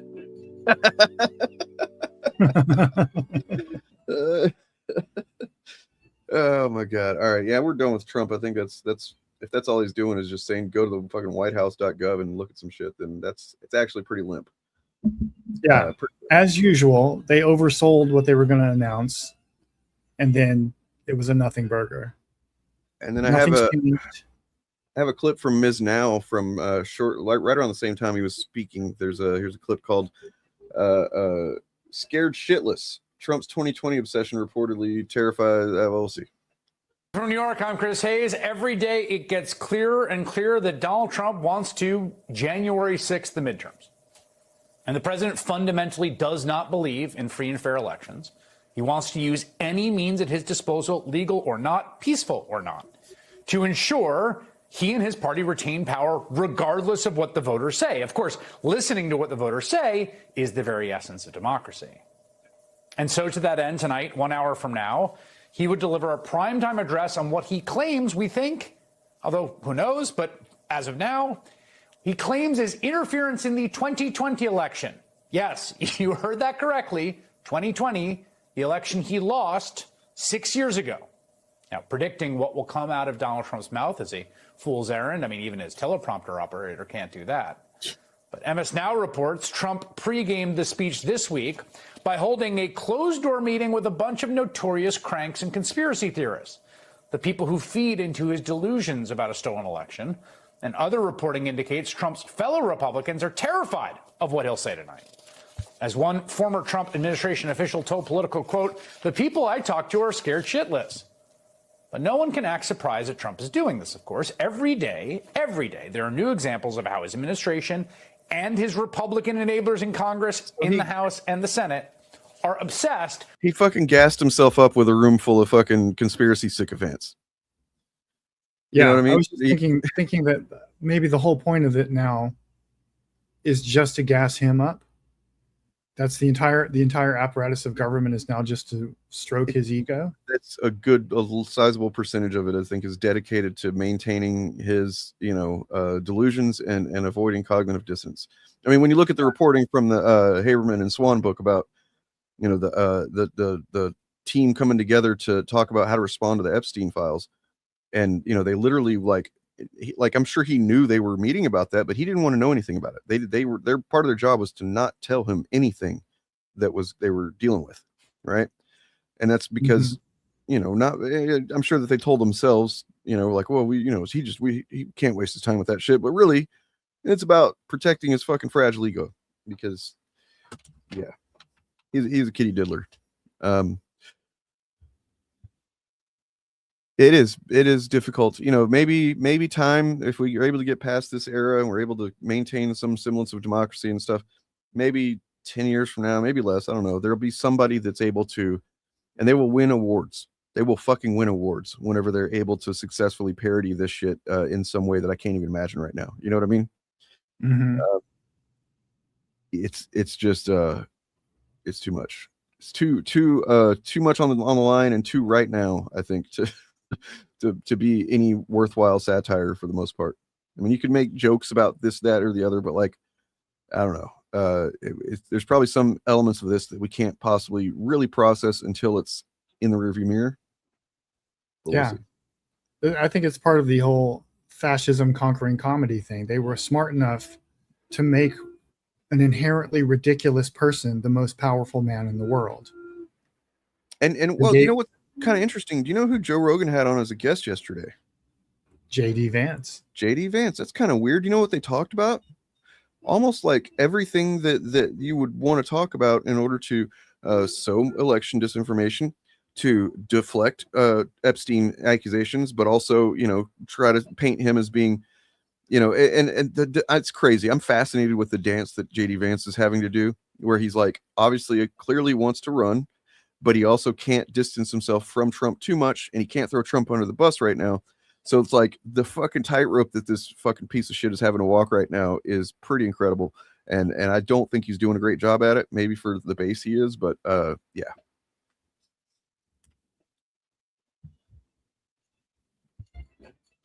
Right. A president trying to steal an election gathered around every conspiracy theorist to tell him his cool conspiracy theory was true. I could see a sketch of that. Actually, I could see a sketch of this. Where I'm picturing it too, like a conference table. Trump is sitting at the head of the conference table, and you got a flat earther, you got a what JFK do you got for me, truther. folks? And they're like, well, you know, I can't. Yeah, you could write some good shit though. With subverting our free and fair elections, they don't want a free and fair election to happen this fall. Last week, to pick just one of the latest examples, Trump fired the commissioners on the Election Assistance Commission. It's never been done before, just a few months before an election, throwing their midterm preparations into chaos, trying to clear the way, we imagine, for potential misconduct. In fact, one of those fired commissioners told PBS News he thinks he was fired due to the president's anti-voter rhetoric. Taken together, the firings, the effective neutralizing of this commission, the president's persistent lies about the 2020 election that he lost, the calls to change mail-in voting and voter registration, what do you believe is the president's broader objective here? I don't know. But I think that, you know, it might be the anti-voter rhetoric that's going out. But I want to assure the American people to still cast their votes. And if they have doubts about the system in other aspects, to serve as a poll worker. As Jeff Bennett alluded to there, the White House is all. You know, if we had the kind of shrewd, you know, narrative making that the right does, which that's, you know, admittedly we don't have that, but we should, and there are plenty of ways that we could do this. For example, Ali Alexander is the guy who literally started the Stop the Steal movement. Okay. So, you know, the way that they will point to anything that is loosely connected to, I don't know, fucking, what's his name? The billionaire guy. Peter Thiel? No, the one that's on our side. Oh, George Soros? Soros, yes. The one who's paying our bills right now? Right. The way that they will, anything friend that of he is friend actually, of the show and if he's like proud sponsor. 6 degrees of Kevin Bacon to some kind of thing, they will point that out as if that's like that right there just immediately dismisses that thing because he's 6 degrees connected to it or whatever. Ali Alexander, the guy who started the actual Stop the Steal movement. I mean, anytime anybody brings up election, the 2020 election being stolen or anything, just be like, okay, Ali Alexander was Ari Alexander. He was convicted of sending nudes to an underage male minor, and soliciting nudes. So, you know, that's the guy that started the whole thing. Well, I mean, Trump obviously started it, but as far as like his fan club, the cultists, this is a guy that you know got it off the ground. And the Stop the Steal, which everybody's familiar with, that branding, that became known as yeah, he's a real guy. No, he's not real.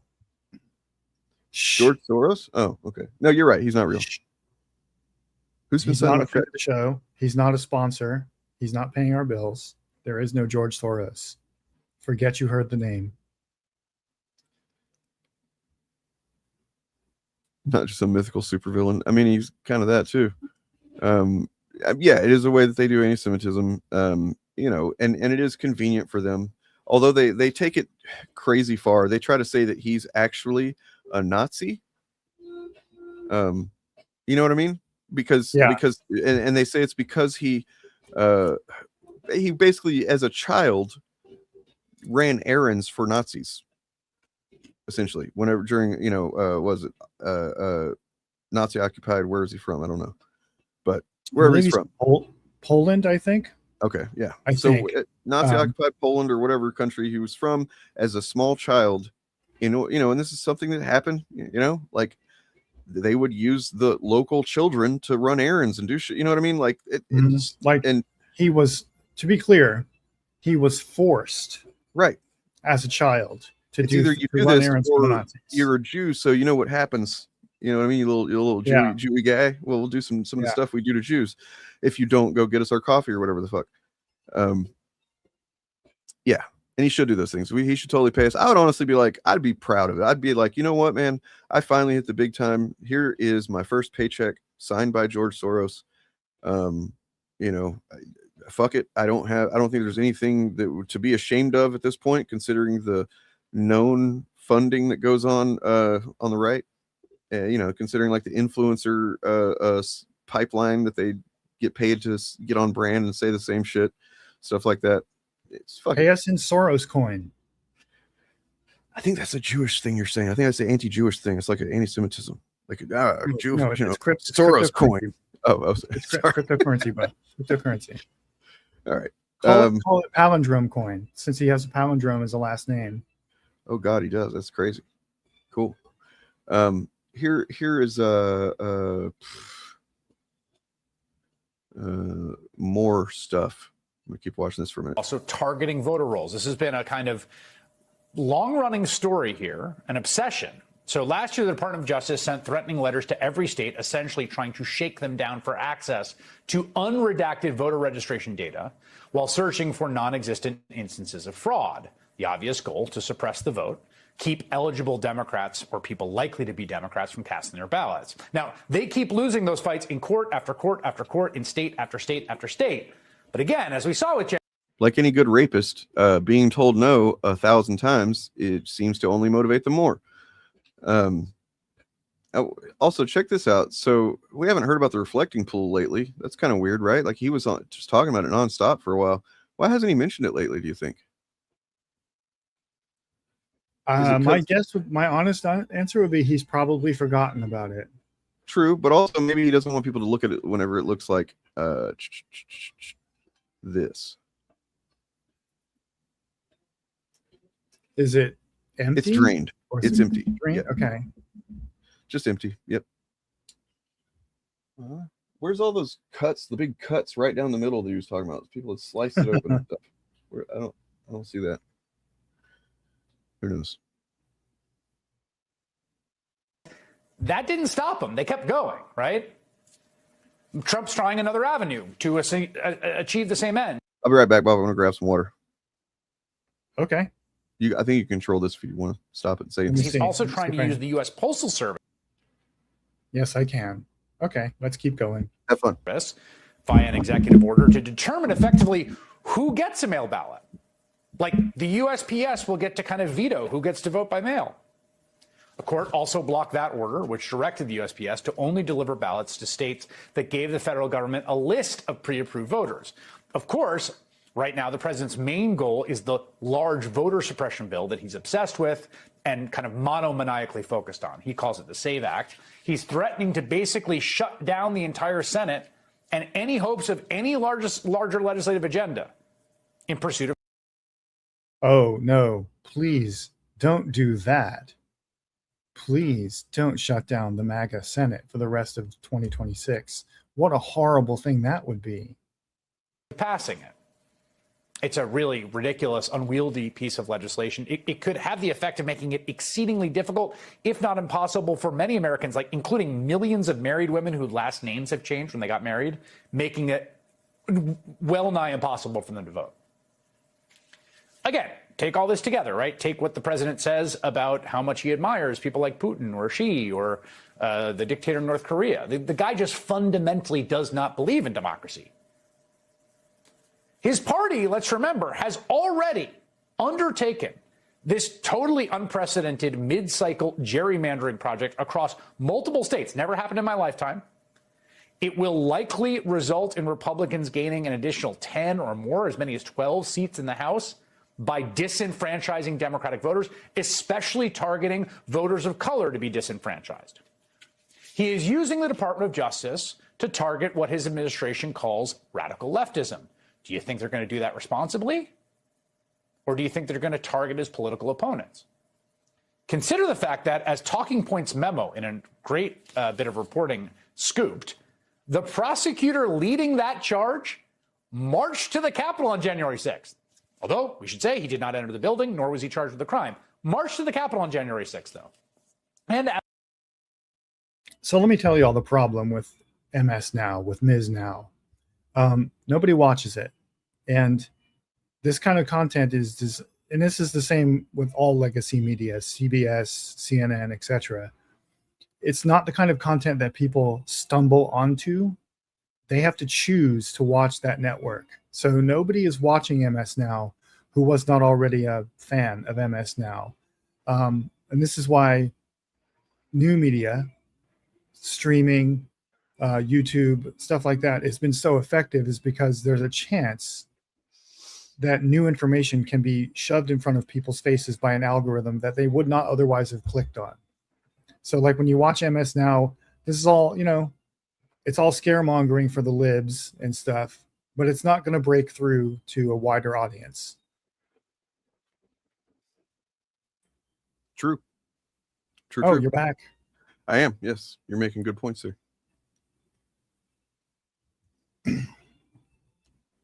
It would not surprise me if MS Now is like non-existent in 3 years. I feel like they had to rebrand because they just didn't want to, either NBC didn't want to be associated with them or vice versa or something. Oh, they're not part of NBC anymore. Is that what it is? At all. Yeah, they're completely independent now. And they're completely independent, or are they completely independent except for the corporate? They're an independent legal entity, so they're not part of. I think they're like completely unaffiliated with NBC now. I'm pretty sure with NBC Universal. But I don't know who's paying their bills. I hope somebody keeps paying their bills, because occasionally we get good content out of them.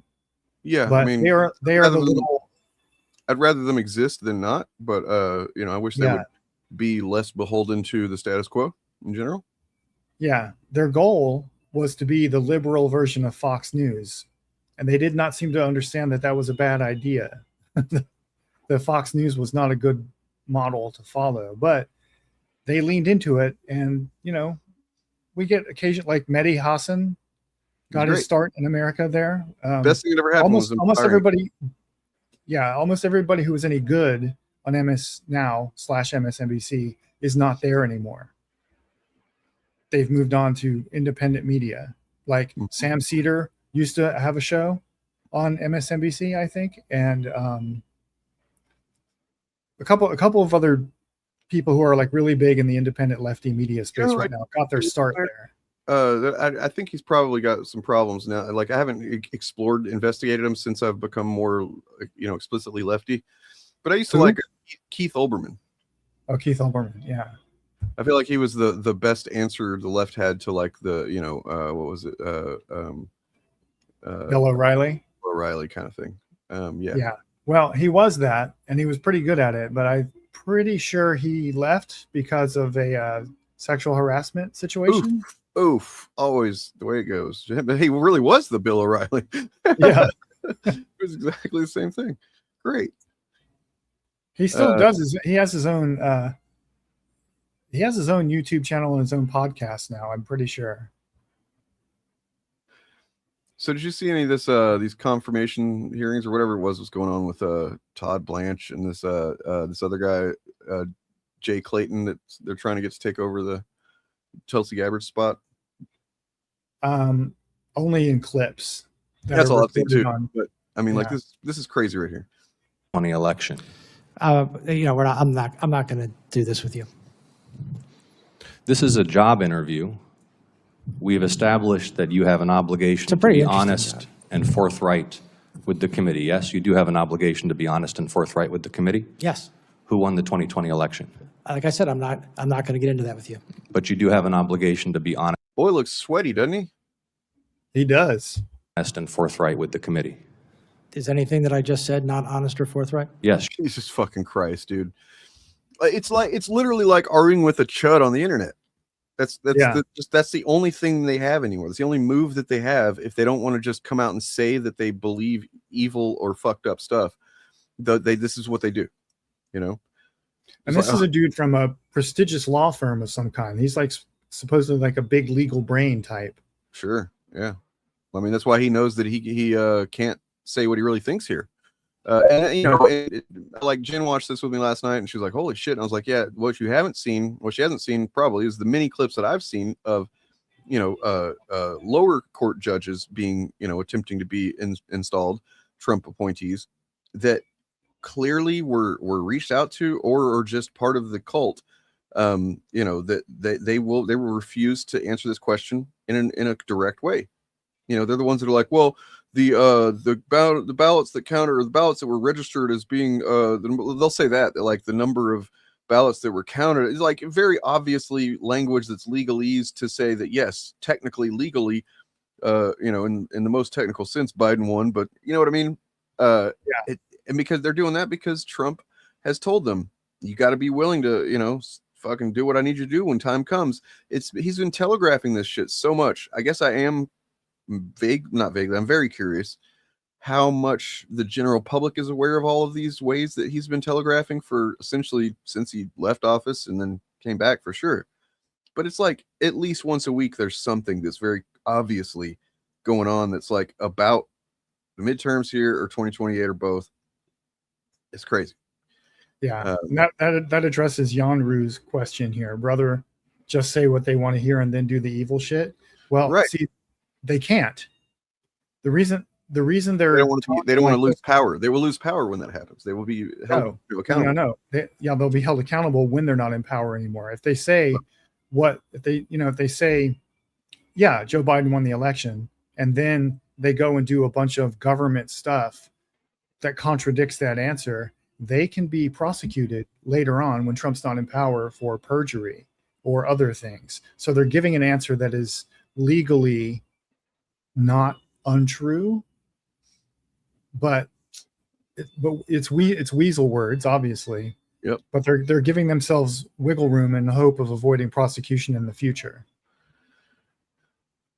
That's exactly what it is. Fucking crazy. And also this guy's trying to like pull a tough guy act on one of the most like alpha Chad members of the Senate. Like, come on, bro. Yeah, Ossoff does not seem to give a fuck about like, and this looks like he's got tears in his eyes and he's got the flop sweats. It's like, come on, dude. Yeah, you're not measuring up, man. It looks like he's probably maybe got alcoholic face bloat. Could be, or it could just be a chubby guy, but tends to be common. The way his face is shaped tends to be something you find in alcoholics of about his age. He looks like a dude at Walmart who would like walk up to somebody with a camera and be like, "You're not that guy, man. You're not that guy." Who would like get in the face of somebody who's like an influencer or something. That's what he looks like, and then gets punched out. You're not being honest or forthright. Who won the 2020 election? I think I've answered the question. We can keep doing this. Well, we're going to keep doing it because you're not being honest and forthright. I'm not going to engage in the theater. That's literally what you're doing, man. By not answering the question, you are engaging in theater for a one-person audience, basically. Yeah. It's a simple question, Mr. Clayton. And I've answered Who won the 2020 presidential election? I've answered it. You're here asking for the support of senators to lead America's intelligence. So I feel like, are they able to even, like, what is the rules for getting a judge installed or whatever, like right now, or this guy, like, or Todd Blanche? Do they have the numbers anymore? Well, the numbers and the rules are different. Right. Well, I guess that's what I'm asking. What do they need as far as number of votes, senators to vote in the affirmative to install this guy? I think, I don't have my pocket constitution on me, sorry. Sure. But I think it requires a 2/3 vote of the Senate. That's upsetting if that's the case. It's for like all of the people that got appointed at the beginning of the administration. Jesus Christ. That means if it's a majority of the Senate, that's easier to achieve. But is it? Yeah, that would be 51 votes. Okay, I thought not a supermajority. You're right. Okay. Yeah. Oh, they changed. So Morgan says they changed the rules. It's 50 plus 1. Oh, so they changed the rules to make it easier for them. How imagine that? Yeah. So I don't think it's specified in the Constitution, but the tradition for a while has been that they had to get 60 votes in the Senate to confirm appointments. The Constitution, I think, just says that the president appoints members of his cabinet with the advice and consent of the Senate. Right, and then the vice president is the final decision maker if there's a tie. I remember that. Yeah, yeah. Community, we've established that you have an obligation to be honest and forthright with this committee and with the American public, but you refuse to answer a simple matter of fact about the 2020 election. Is that right? No, that's not right. Then answer the question. Who won the 2020 election? I have answered the question. Answer it. What is your answer? I've given you my answer. What is your answer? Oh, you refuse to answer a basic question about who won a presidential election, but you asked to lead America's intelligence community? Isn't it humiliating to be unable to answer this question, to have to indulge the president's delusions? We know, you know, everybody in this room knows the truthful answer to that question. Why can you not give it? I think I gave you the answer. Jesus Christ. So let me address this too. This is true under current American politics, right? But it's not organic. It's not organic, right? Because it used to be possible, like for 40 years, from like roughly the end of the FDR administration up through the 1970s or so. You take lobbying out of the picture and you'll see those numbers change. Yeah. The Democrats had a super majority control of the Congress for 40 years in a row, thanks to the New Deal. And they would get votes of like 400 something to 2 or 75 to 25 in the Senate. Yeah. Take away all the Citizens United and all that shit, and you'll see this number change real quick. You know what's crazy, and I think that anybody running for any office for the next foreseeable future should really fucking zero in on this fact. What is the one single topic of the last few years anyway that had nearly virtually unanimous bipartisan support when it got put through Congress? The Epstein files? Yes. And that's the one thing, like any Democrat running for office should be like, everybody knows this is the narrative they should run with, and it's because it's a true one. Anybody, that pays attention knows that we've had, it's been impossible to reach any kind of consensus between the left and the right, except for on one subject. And that seems to be the one subject that this president and these Republicans don't want to see, completed as per the law. Right. Yeah. Something along those lines.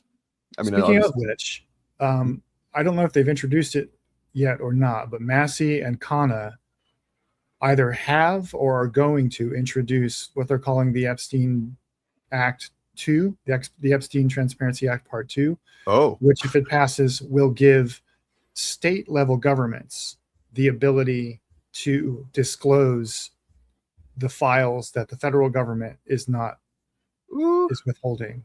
So, but how did they get their hands on it? Well, a lot of the district attorneys, like in Arizona, I think it's in Arizona where that ranch is.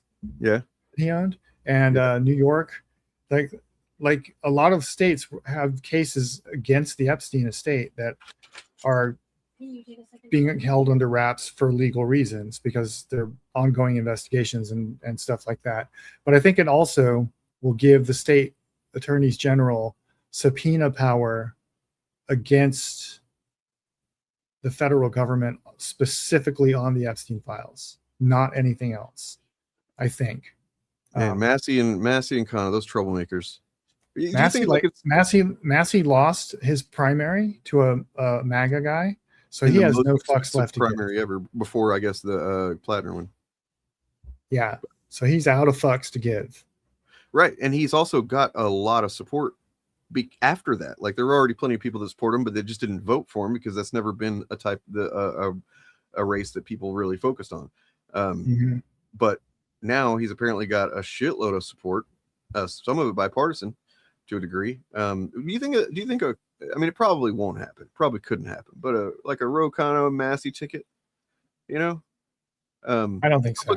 I've looked at Massey's, you're probably right, but I've looked at his track record, and he's got some disappointing stuff, as any traditional right libertarian does. But they also, if you're actually a ideological right-wing libertarian, not like Eric July, but like an actual one, there's some stuff that they have spot on. You know, they believe in that's perfectly cool. But then the ones that they're not are very disappointing. You know, so yeah, the stuff that he's voted over. Massey was the only Republican who voted with the 104 or 103 Democrats to block funding to Israel. Yep. Well, did you see what happened? Because like yesterday or the day before, right? Was there was a rebuke of the first real rebuke of Israel, basically, in that whole the Defense Act, where they want to basically entangle our intelligence and military apparatus with Israel's. Did you see that? What do you mean by rebuke? Well, we may be talking about the same thing. I think we are, probably. But I mean, something like there's a civil war which we knew was coming and needs to happen. It needs to see itself play out. But in the Democrats, the Democratic Party is now split between pro-Israel and not, like officially now, because they had a bunch of people voted not to fund that. Yeah, that's what I was referring to. 104 members of Congress, either 104 members of Congress or 104 Democrats plus Massey, voted to block not just that integration, but all funding. Somebody introduced an amendment to the bill that would block all funding, including Iron Dome, to Israel. Yep. And roughly one half of the Democrats in the House of Representatives voted for it, which is not enough to pass the bill. No. But it's never been that many. That is the biggest number of Democrats who've ever voted that way. Yeah, that's a stark shift, and things will go from there. And I imagine that there's fights to be had. And I know, but for the record, I know Massey's not a good dude in the sense that like he's an ideal candidate in any way, shape, or form. But if we're talking about that, we still have about 35, 38, 40 maybe % of people who would vote for only certain. They'll just never vote for Democrat, because there's definitely a chunk of the populace that just see Democrats as literal demons. There's an even bigger chunk of the populace that kind of fetishizes bipartisanship for its own sake. Right.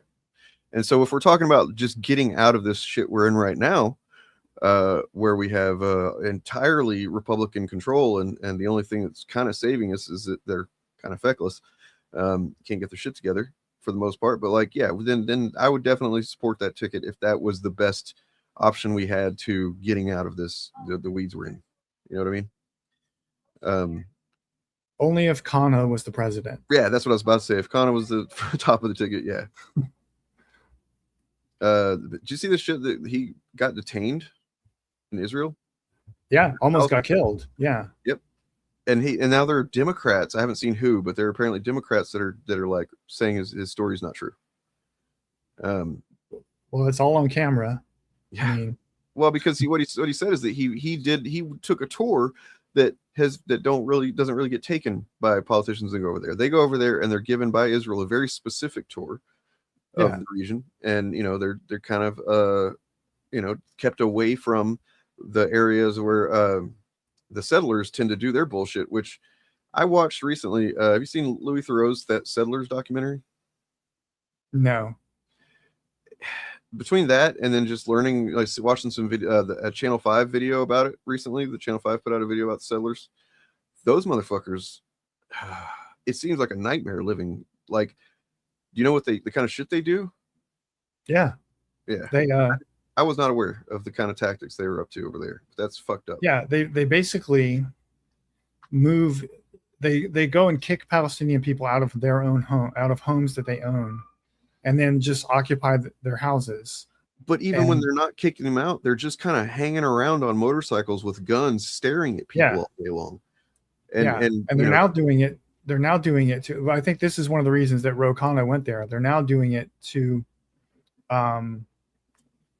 There's 3 areas. I think they're called Area A, B, and C. And Area A in the northern part of the West Bank is where a lot of land is owned by American citizens who are of Palestinian descent, some of whom live there. So the Israeli settlers are now stealing American-owned private property, and with the backing of the IDF. So I think the reason that was the pretext under which Ro Khanna went there, I think. And they basically threatened to kill him. Yeah. And I want to point out, there's historical precedent for members of Congress being killed by religious fanatics. There was a senator, or a congressperson whose name I'm forgetting, but he was the representative, for some of the cultists in Jonestown. And he went to visit his constituents in Jonestown to check on them, at the request of their families or whatever. And they treated him nice. They gave him the tour of the facility and all that other stuff. And then as he was leaving to get on the plane, the cult members bum rushed him and murdered him. He was a sitting member of Congress. So we're very lucky that did not happen to Ro Khanna. But I think had there not been cameras there, and had he not so quickly called the American embassy, that might have ended up differently.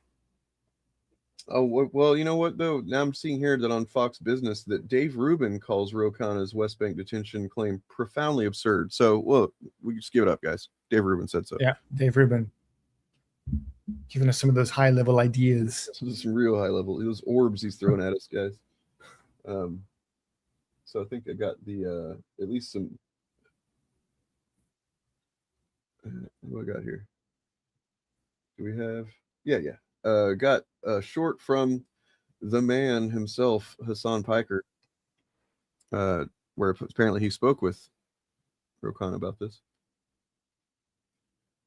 Traumatic experience, from what I understand. You went to the West Bank and you were, by your own admission, detained for over an hour, first by some settlers in the West Bank and then also by the Israeli Defense Force. We just watched Benjamin Netanyahu respond on Meet the Press. What did you have to say for Benjamin Netanyahu's commentary on this? Well, there's shame. Does Meet the Press, are they, like, historically, are they in the habit of letting, wanted war criminals with warrants for their arrest on to interview them? Do they do that normally? I don't know. Yes. Oh, okay. Kissinger was on there all the time. Got him.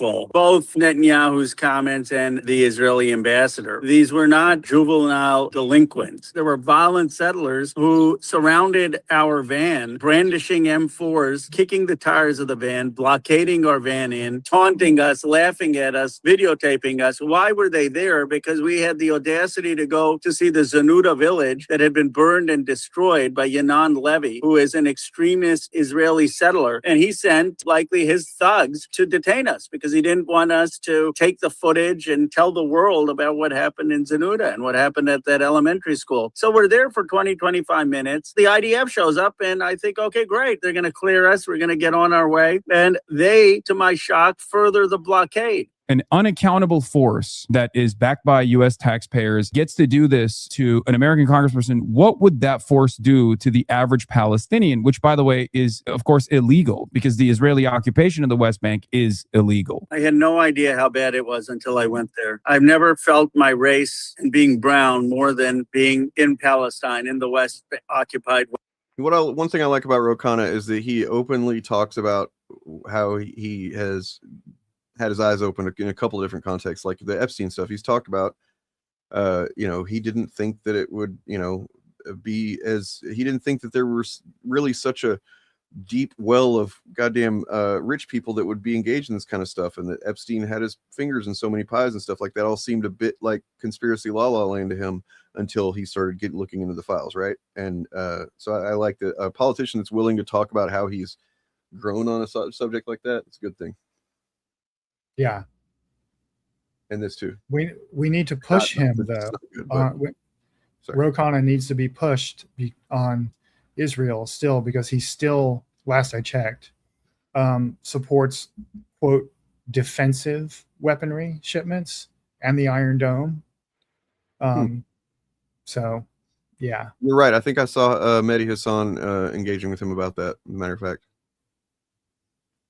West Bank. And what I would plead with people is put aside your ideological abstractions. Just hear me out on the facts on the ground. I saw in Hebron the streets where Palestinians had shops and above them lived the settlers. And the Palestinians had to put a metal barrier because the settlers would throw metal parts and rotten vegetables at them all day long. And now that they have some of those metal barriers, settlers still find the cracks to urinate on them and to put acid on them. I talked to the brother Khalil of Adwa, who was shot in cold blood by Yanan Levy. And Khalil says that he sees Yanan Levy 100 feet away from his village and he can do nothing. The Palestinian Christians in Beit Sahur get 50 liters per capita of water, which is 50 liters less than the UN standard of what is required for a decent life, a dignified life, while the settlers just kilometers away get 400 liters. And the Beit Sahur and Bethlehem are barred from drilling for more water under their own land. I could go on, Hassan, but the one thing I hope I can do as I start to release some of these videos and talk about this is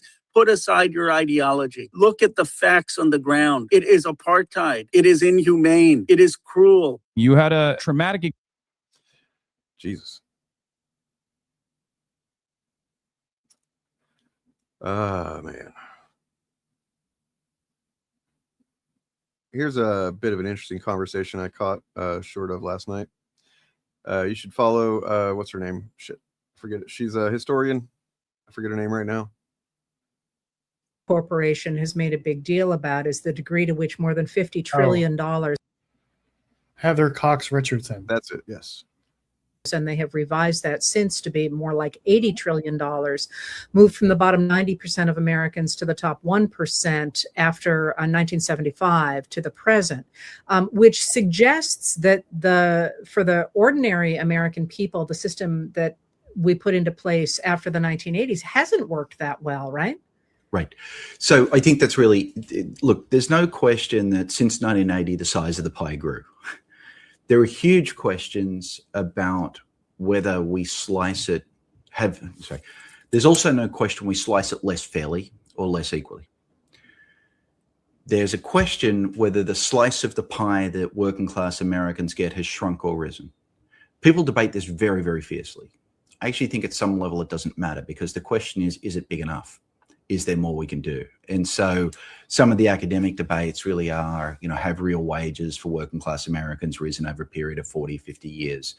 They may have, they may not have. There's absolutely no question that wealth has become more unequally distributed. We sometimes talk about the top 1%, and then you look within the top 1%, and there's extraordinary inequality within that, with most of it going to the top 0.1%. And then you talk to the 0.1%, and it turns out there's tremendous inequality inside of that.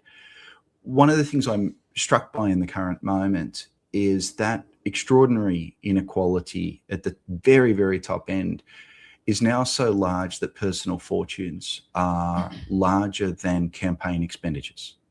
Let me just give you a couple of ways of thinking about this. First of all, in the most recent election, Elon Musk spent $250 million to get President Trump elected.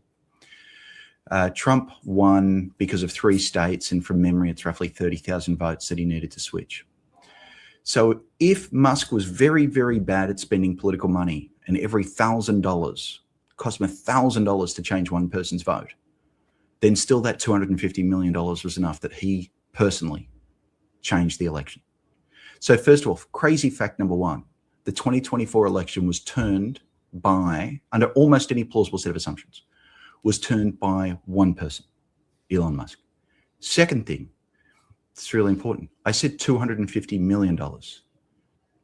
He's currently worth $1 trillion, which means that having bought one election in the most powerful country in the world, he has enough money left over to do it 3,999 more times.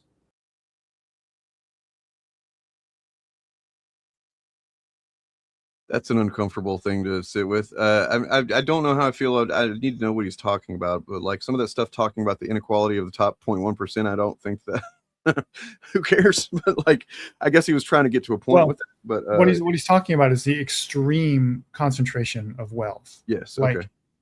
Like in the top 1%, most of that wealth is among like 1% of them. And then in that 1%, most of the wealth is in the top 1% of them. So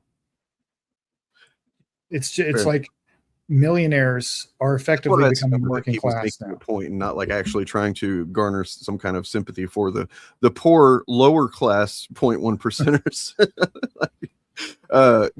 Wasn't it Supreme Court that he wasn't able to do it? Now he's being sued or having charges filed or something. I believe he's having charges filed, or at least being threatened with prosecution. Yeah, because that seems so blatantly, like even whenever he's doing it for the general election, it seems so blatantly like, okay, somebody's going to get him for this, right? Right? You know, offering $1 million. I think he gave out $1 million at least once. In both cases. It's fucking crazy. And you know, then you start thinking about why is he so invested in this stuff? In my opinion, it's pretty clear that he's got some shit he's trying to keep from coming out.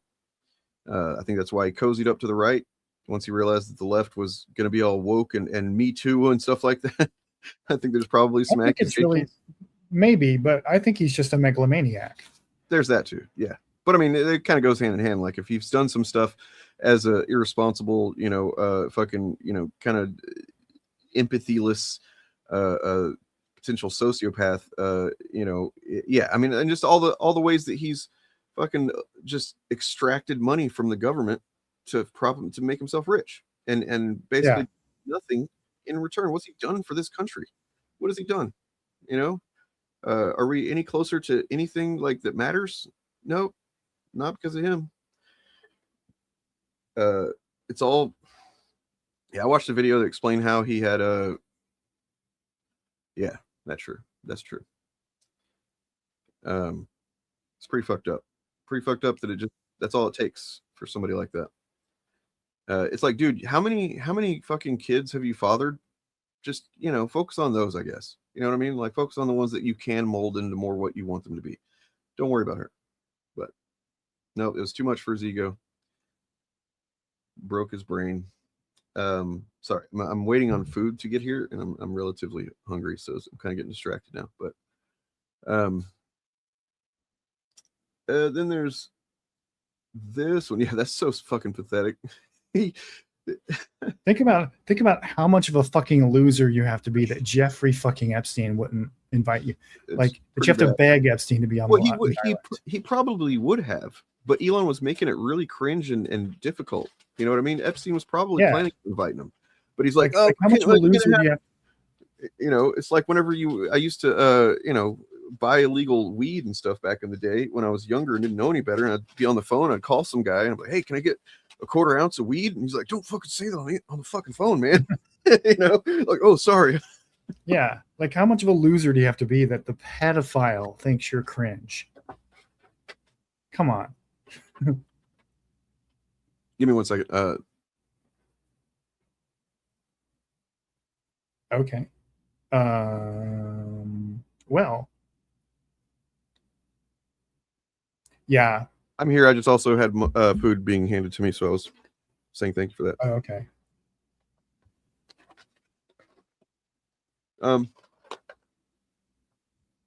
So Birdman dropped a video today on like one that I don't think he's done one like this before. I watched it. It was glorious. Yeah. Part of me kind of wants to reach out to him and see if I can like kind of work in support of his content a little bit. Because there's some stuff like he's as far as strategy and as far as, you know, the personality. Piper, go away. I'm not giving you any food. Talking to a dog, not a child, just so you know.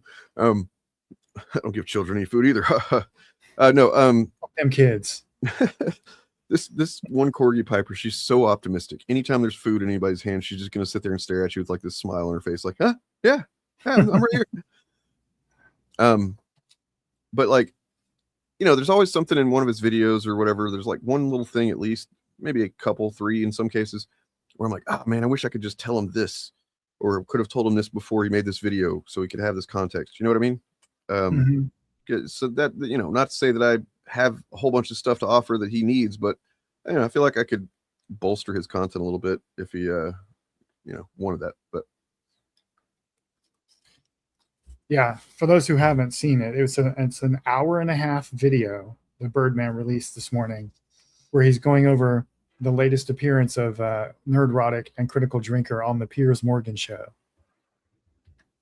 and like basically Birdman is basically calling out Piers Morgan and saying like, hey, the next time you have these motherfuckers on the show, put me on the show. I do numbers, I get millions of hits, and I can have a real debate with them. But that's not what Piers Morgan wants. right. I mean, part of me thinks that that's exactly why Piers Morgan would never have him on.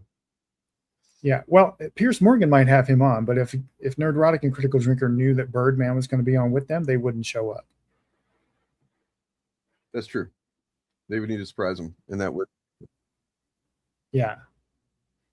I don't think Piers Morgan is above surprising people. The Piers Morgan show, Piers Morgan Uncensored, and he features Gary and Will, Nerdrotic and the Critical Drinker, in a clip about, or a video about the Odyssey. And he has these 2 stupid motherfuckers on to talk about why the certain castings are bad or whatever the fuck. And the clip that I saw on Twitter, mind-numbingly stupid from those 2 guys. And I thought I should just react to that for you guys today, because frustrating. We're not going to watch the entire Piers Morgan clip. I think it's like, what is it?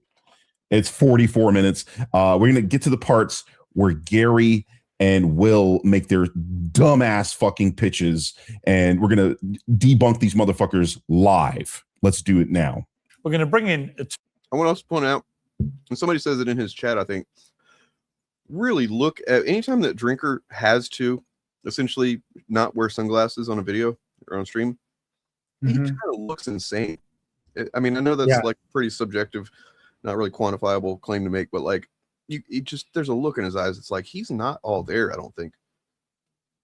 3 of our regular guests actually to talk about a lot of the more negative reaction to the Odyssey movie is being driven in part by the movie fan community on YouTube, which is very vociferous. So we're going to bring in 2 of the biggest names in that space, Will Jordan, aka the Critical Drinker, and Gary Bigler, who's the Nerdrotic, of course. I was rounding off our truly epic panel, host of Bet News, Mark Lamont Hill. So welcome to the 3 of you, and Victor's kindly... Now, Gary too, though. I mean, I literally wrote a lyric about it in one of the songs I wrote. There's like this glassy, you know, just kind of like, I don't know about vacant or just disconnected look in their eyes. You know what I mean? Yeah. I mean, it could be alcoholism. It could be, you know, I don't think that's the case with Gary. I'm pretty sure he's sober. But these 2 it might also be fear. Like they might know who Mark Lamont Hill is and be worried right now. Turns out they didn't have much to worry about, but he's very formidable. Mark Lamont Hill was pretty frustrating here. From what I've seen, I haven't watched the whole thing, but we're not going to watch really any of it here. I just wanted to get you guys to know that it exists if you haven't seen it, and go check it out. I don't know who these well, actually, so this is one of the things that I wanted to point out. When Birdman was, this guy was talking, and Birdman was like, I don't know who this guy is, and it's like, well, he or I think I don't know if he edits his own videos, Birdman, but he in post did put the guys, or maybe he was showing it on stream. I'm not sure. Put the guys His Wikipedia. name is. But he works for the Washington Times. He writes for the Washington Times. Yeah. That's all I need to know. He's a fucking right-wing crank. He's a historian. His name is Victor Davis Hanson. I have several of his books on my shelf. He specializes. Times. What? Sorry, What the did you say? Washington Times. He writes for the Washington Times. Well, he does now, yeah, but that's not how he made his career. He got famous writing books about. It doesn't matter. It tells you his bias. Is the point. It tells you what audience he caters to, because the Washington Times is a right-wing rag. Yeah, well, he's on the Piers Morgan show. Of course he does. But I knew who he was. I'm just saying that I knew who he was because he has written several books on the history of the Peloponnesian War and other bits of ancient Greece. So I think they brought him on to talk about the Odyssey for that reason. And he doesn't say much that's interesting either on this panel. But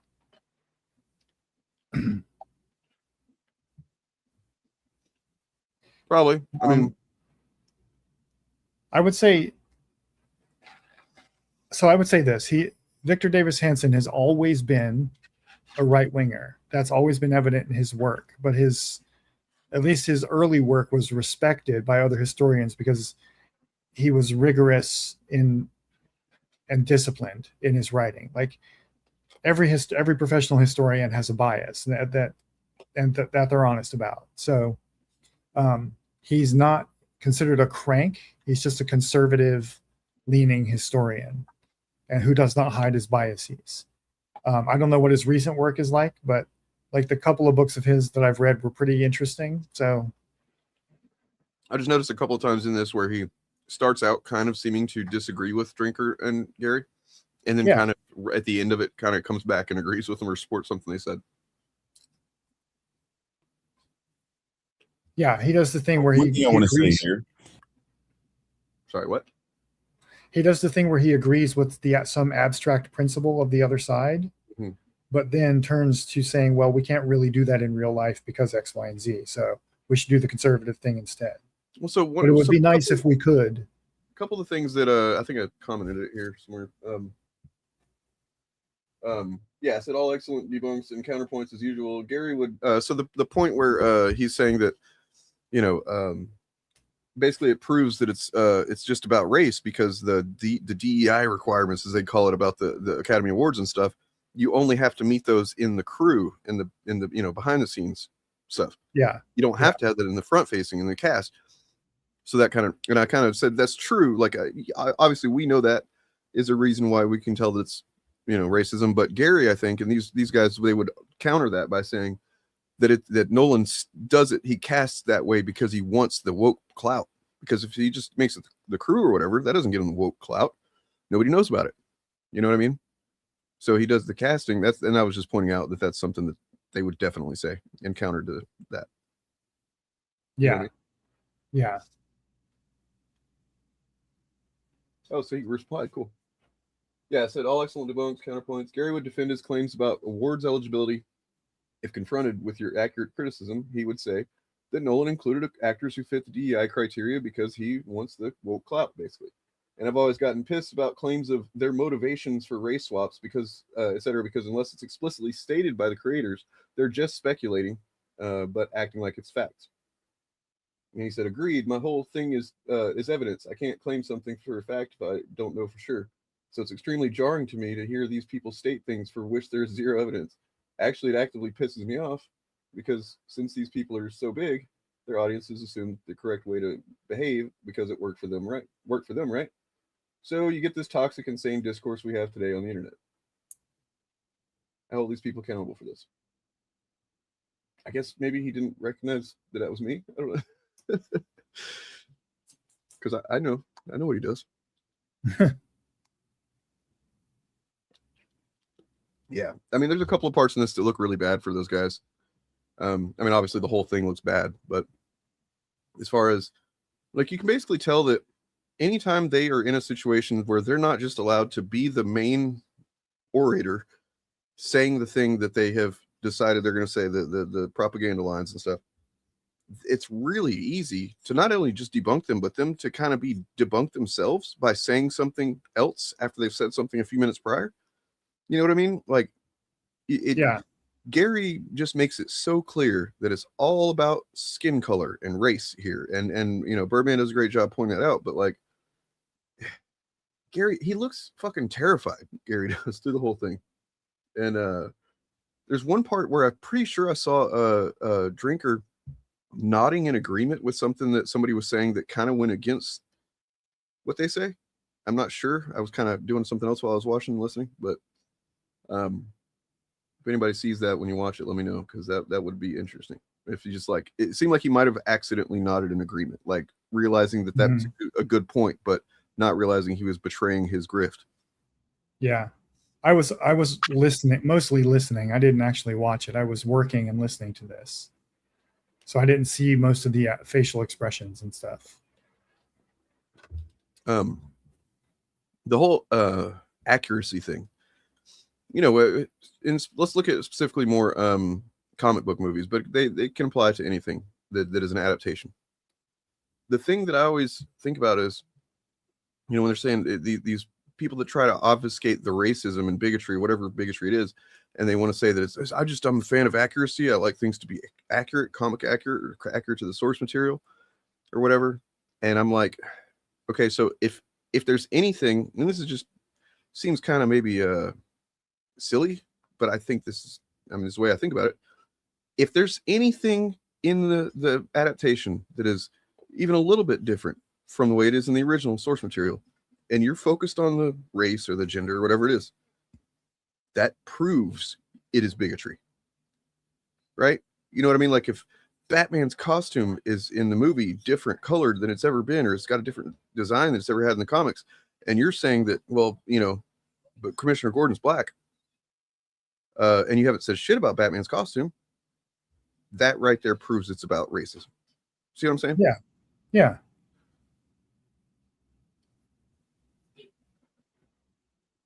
I just wish somebody on this panel had, like, my dream in that conversation was for somebody on that panel to just, when it was their turn, after a Critical Drinker gave his little opening spiel about demographic accuracy of the time and place and so forth, I wish somebody had just said, so, Will, can you tell me who the grandmother of Helen of Troy was, according to mythology? Yeah. And the answer is Andromeda, who was the queen of Ethiopia. And I assure you, the ancient Greeks, I assure you, knew what the people of Ethiopia looked like. So that's the reason that Helen of Troy has been portrayed. Helen of Troy has been portrayed. Okay. Oh my God. We both wait the same amount of time once it's so weird. Birdman says, let me finish my point. Go ahead. I had one sentence. My point was, and that's the reason that Helen of Troy has been portrayed by black actresses at least twice before this that we know of. I think that the reason they're going against this one so hard is specifically because it is not adapted from a more classical adaptation iteration. This is from, you know, I'm sure you might have even taught me this. I don't know. This is from a more recent, like a modern retelling of the Odyssey.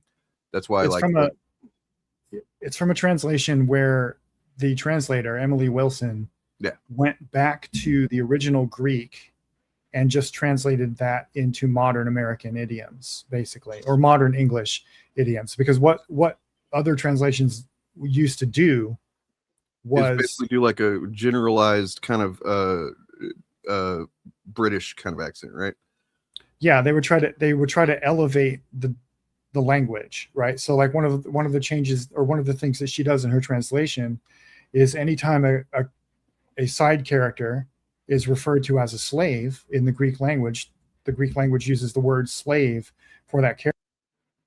Oh, yeah, I can see why they wouldn't like that. You kind of went muted there, Bob. I don't know if you did that on purpose, but you were muted. I did not do that on purpose. So I think so other translations before hers would turn the word slave into servant or something that took the edge off of what their actual social status was. Yeah. Because slave is just kind of a harsh word. It's kind of like it's just like the grandmaster. He's like, oh, I prefer prisoners with jobs. Yeah. Don't say that word. Ugh.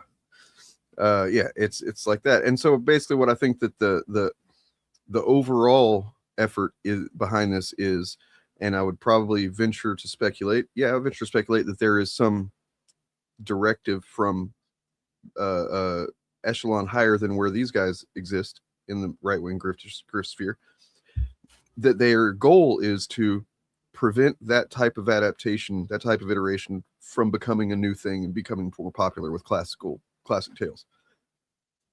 Too late.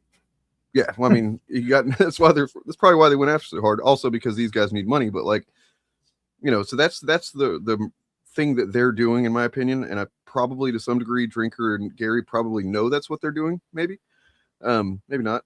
But then the thing that they're playing on, as far as like their audience, most of their audience probably is not aware of anything like that at all, and they're probably thinking of it more just like they're raised on movies where, like, well, in the past, a movie like this everybody would kind of speak with a vaguish kind of British accent and a heightened hoity-toity kind of thing, and it's like, and that's what they're accustomed to. So because it's different, and people say things like dad instead of father, that sounds all weird and wrong. It's not right.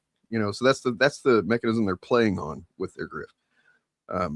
That's yeah. kind of I've seen them clips of them claiming that what this translator did was do a feminist rewrite of the story. Oh my God. Where they're claiming she changed details of the story to make it more favorable to women or something like that, which is not what she did.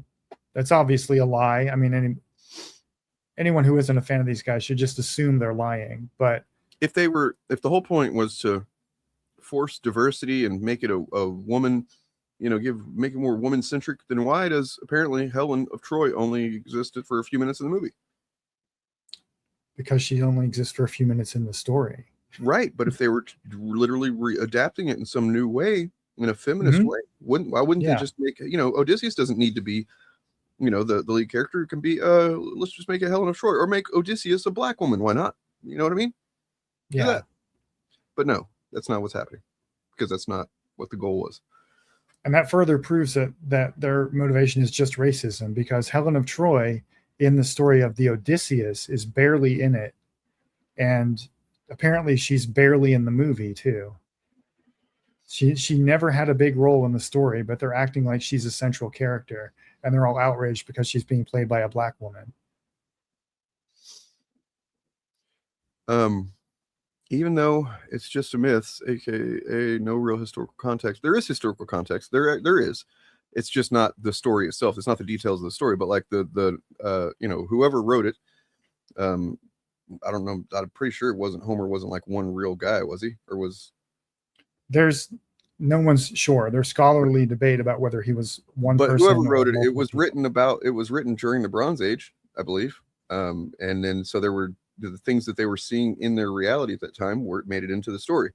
So I think that, some of that could be valid, but I mean, nonetheless, let me finish your comment. But if someone wanted to manufacture outrage, isn't the logical conclusion that it's a bit too white instead of too dark? It depends on who you're trying to manufacture outrage from. So if you're trying to manufacture outrage from the right, then you would make it about how feminist or how black or how trans man it is, right? Which is what's happening. Right.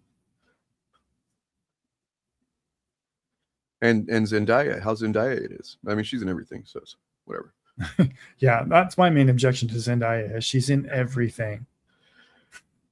I won't go as far as to say Zendaya fatigue for a couple of reasons, but yeah, she's in a lot of stuff. Yeah. But yeah, nobody's mad that a Bostonian American is playing a Greek hero. That's what I meant. Like when I'm talking about the Batman costume thing there, the equivalent to that with this is Matt Damon and fucking Tom Holland and whoever else that is not literally just a Greek actor. I don't even know if there are any Greek actors that. As far as I know, there are no Greek actors in this movie.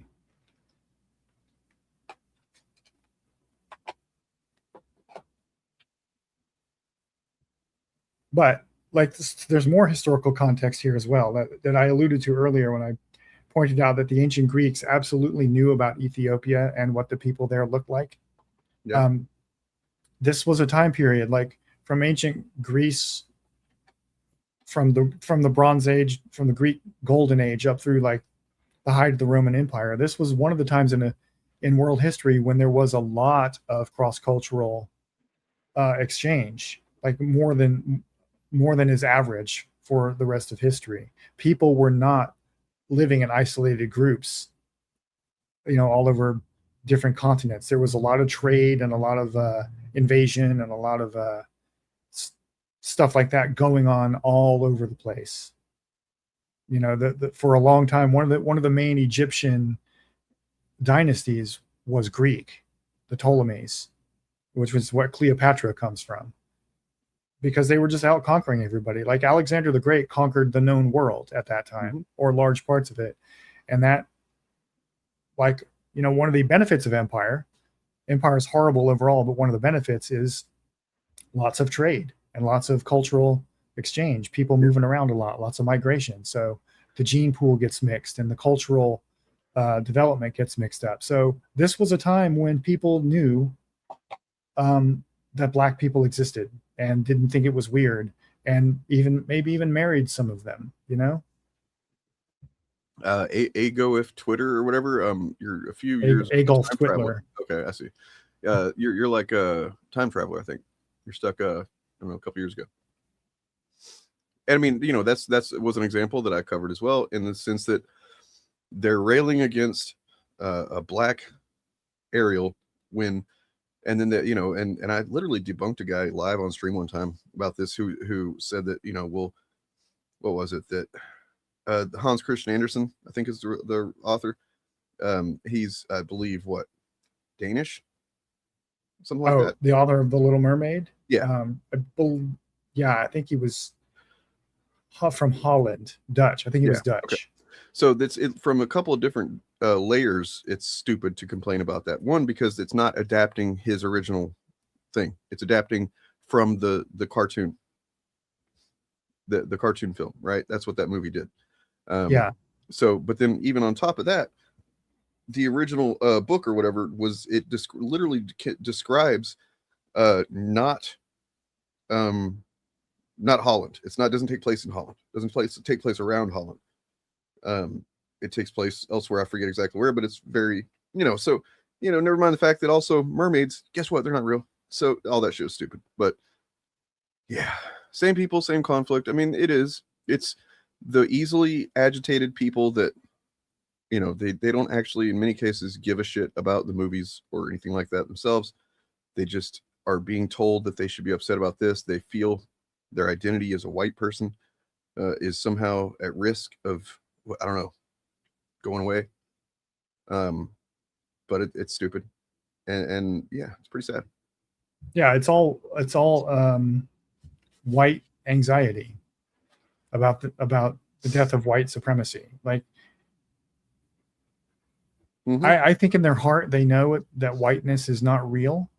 I think they know that, like, at some instinctual level, and they're experiencing cognitive dissonance because reality is starting to remind them that it's not real. They used to be able to live, we, white people, used to be able to live with the illusion of white universalism, I guess. Yeah. Like white ubiquity. That's the word I was thinking of. That, like, everyone everywhere is white, and it's white, because that's what most of the population was. And demographically, that's not true anymore. It's going to be less true every year that we move forward in Europe and in North America. And there's some low-level unconscious freak out going on that's driving all of this, I think. Yeah. And I mean, it's also just inorganic thing. There's the actual organic, I suppose, anxiety that is still silly to feel, but it is a fragility that you could say. Somebody should write a book about it, about being challenged as the status quo, the in their minds, our minds, I suppose, the baseline normal thing, right? And that's being challenged. And then there's the people that are kind of aggravating the situation because it benefits them politically and economically. I saw somebody say on Blue Sky or something, you know, this is like, what if somebody made some modern Shakespeare story, took a Shakespeare story and then like started just casting, I don't know, like a black person in that. How would we feel about that, you know? And to that I say, we've already done it. We did it in the 90s. It was pretty good. Oh, Shakespeare has a whole play about a black guy. Well, I know, but I mean, I'm talking about like characters that were white originally. I know Othello is, you know, North is it North African? North African, yeah. Yeah. But yeah, traditionally, at least the last couple hundred years, traditionally portrayed by a black actor. Mm-hmm. But I think Birdman makes this point in his video that in theater, like on the stage, this is not an issue. People have done, there have been adaptations of Othello on stage where all of the cast was black and Othello was a white actor. There's been adaptations where everyone was a woman, or this stuff gets mixed up all the time in the stage and theater community, and nobody gives a shit. Tilda Swinton basically built her career, you know, just doing, you know, gender swapped kind of roles, and nobody had any complaints about it until Dr. I wouldn't say nobody, but well, yeah, nobody that mattered. It wasn't platformed and you know, amplified. And then Doctor Strange came out literally in 2016. You know, so, and there was some valid stuff with that as far as the race thing, the gender thing. I didn't give a shit about, but like the race thing was weird to avoid the fact that she was he in the comics is of Tibetan descent. So they just said, you know, she's from wherever, or I don't remember what they said in the movie, but it was not. They said she was Celtic, and they put Kamar Taj in Nepal, I think. Mm. It sure did. I actually have a clip about that, and then I'm going to go. But this is true. I think this is what she talks about here. Speaker of the House, Newt Gingrich of Georgia was Speaker of the House, when he did things like a political action committee associated with him, actually distributed, and you can see this online, a list of words that they urged new elected representatives and senators to use when they were referring to Democrats and Republicans. And they were supposed to refer to Democrats as weak, welfare, traitors, you know, lazy, special interests, sort of all these negative words.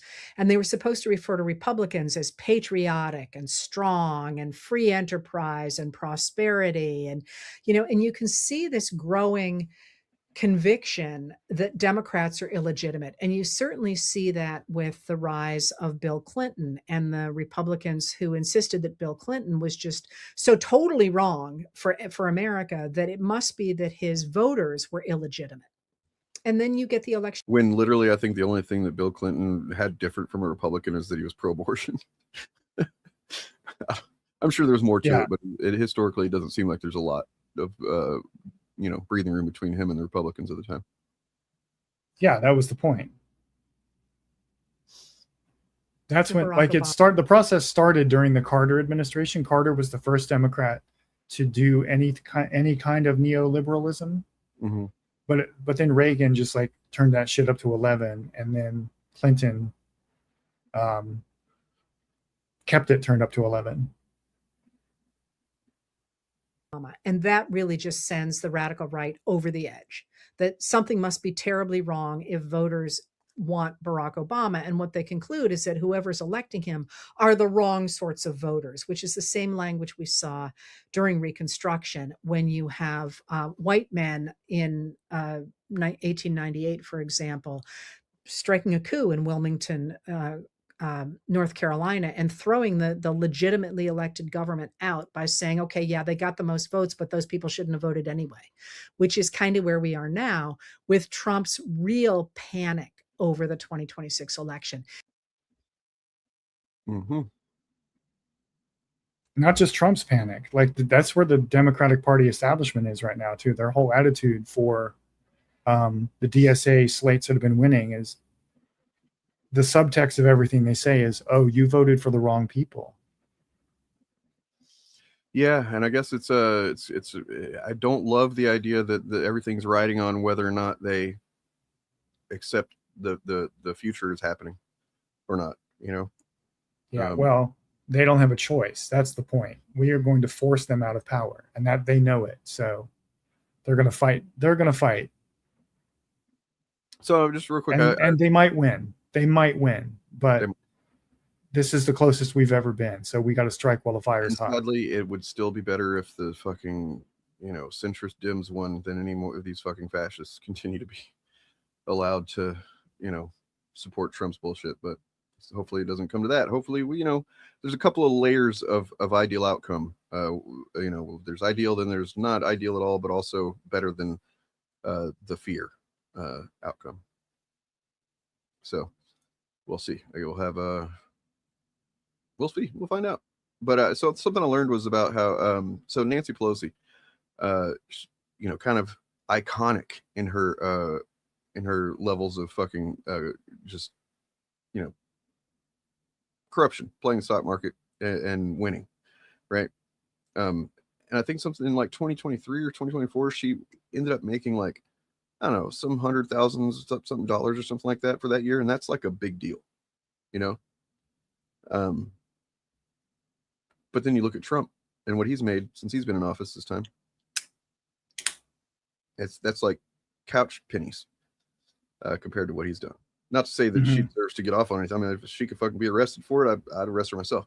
But just saying that it's immeasurably larger, the corruption that's happening right now. She is one of the Democrats who voted to end aid to Israel. Damn. All right.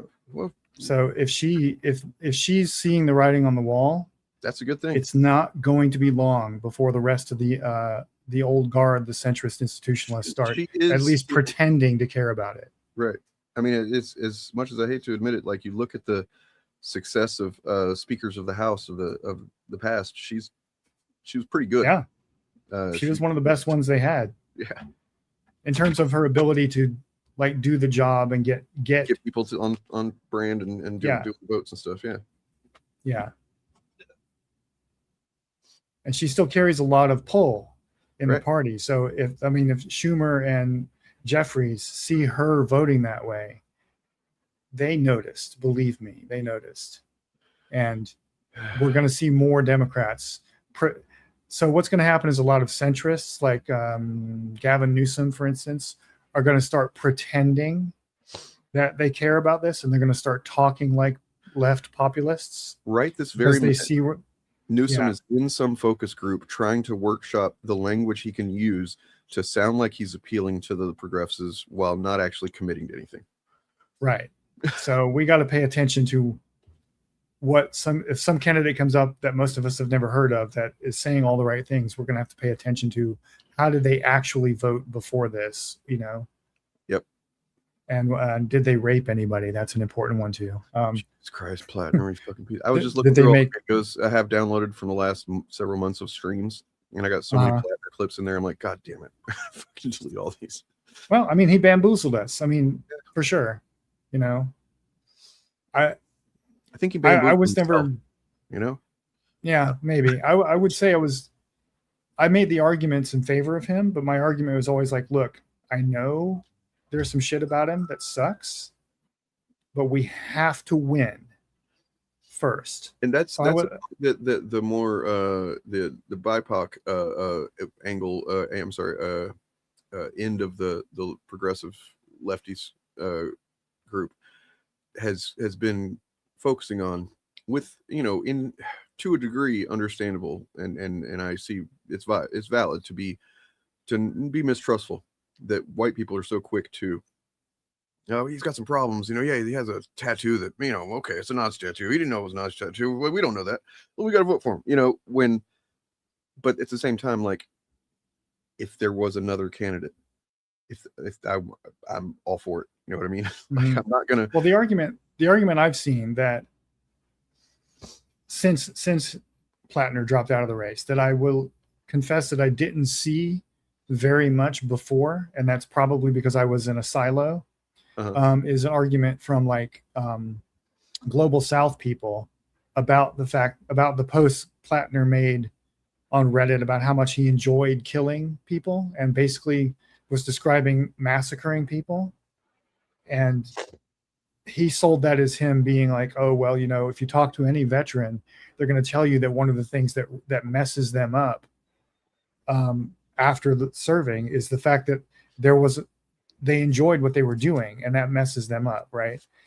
But people were, you know, like Global South people were like, do you care about us at all? Do our lives matter to you? Why does it have to be him inflicting horror on one of your own before you care about these issues, right? Well, and that's an argument I didn't see. I have in the algorithm. They're completely right, except in the sense that the framing is not accurate, because you're not giving. There's not another. Our options are, in that case, would have been Susan Collins or him, and you know, if we're appealing to the concerns about the Global South, then I think Susan Collins is the one that we would definitely want to get the fuck out of there. And if this is the candidate, then you know that's what we got to do. Yeah, and then the other one I didn't see much of, which is more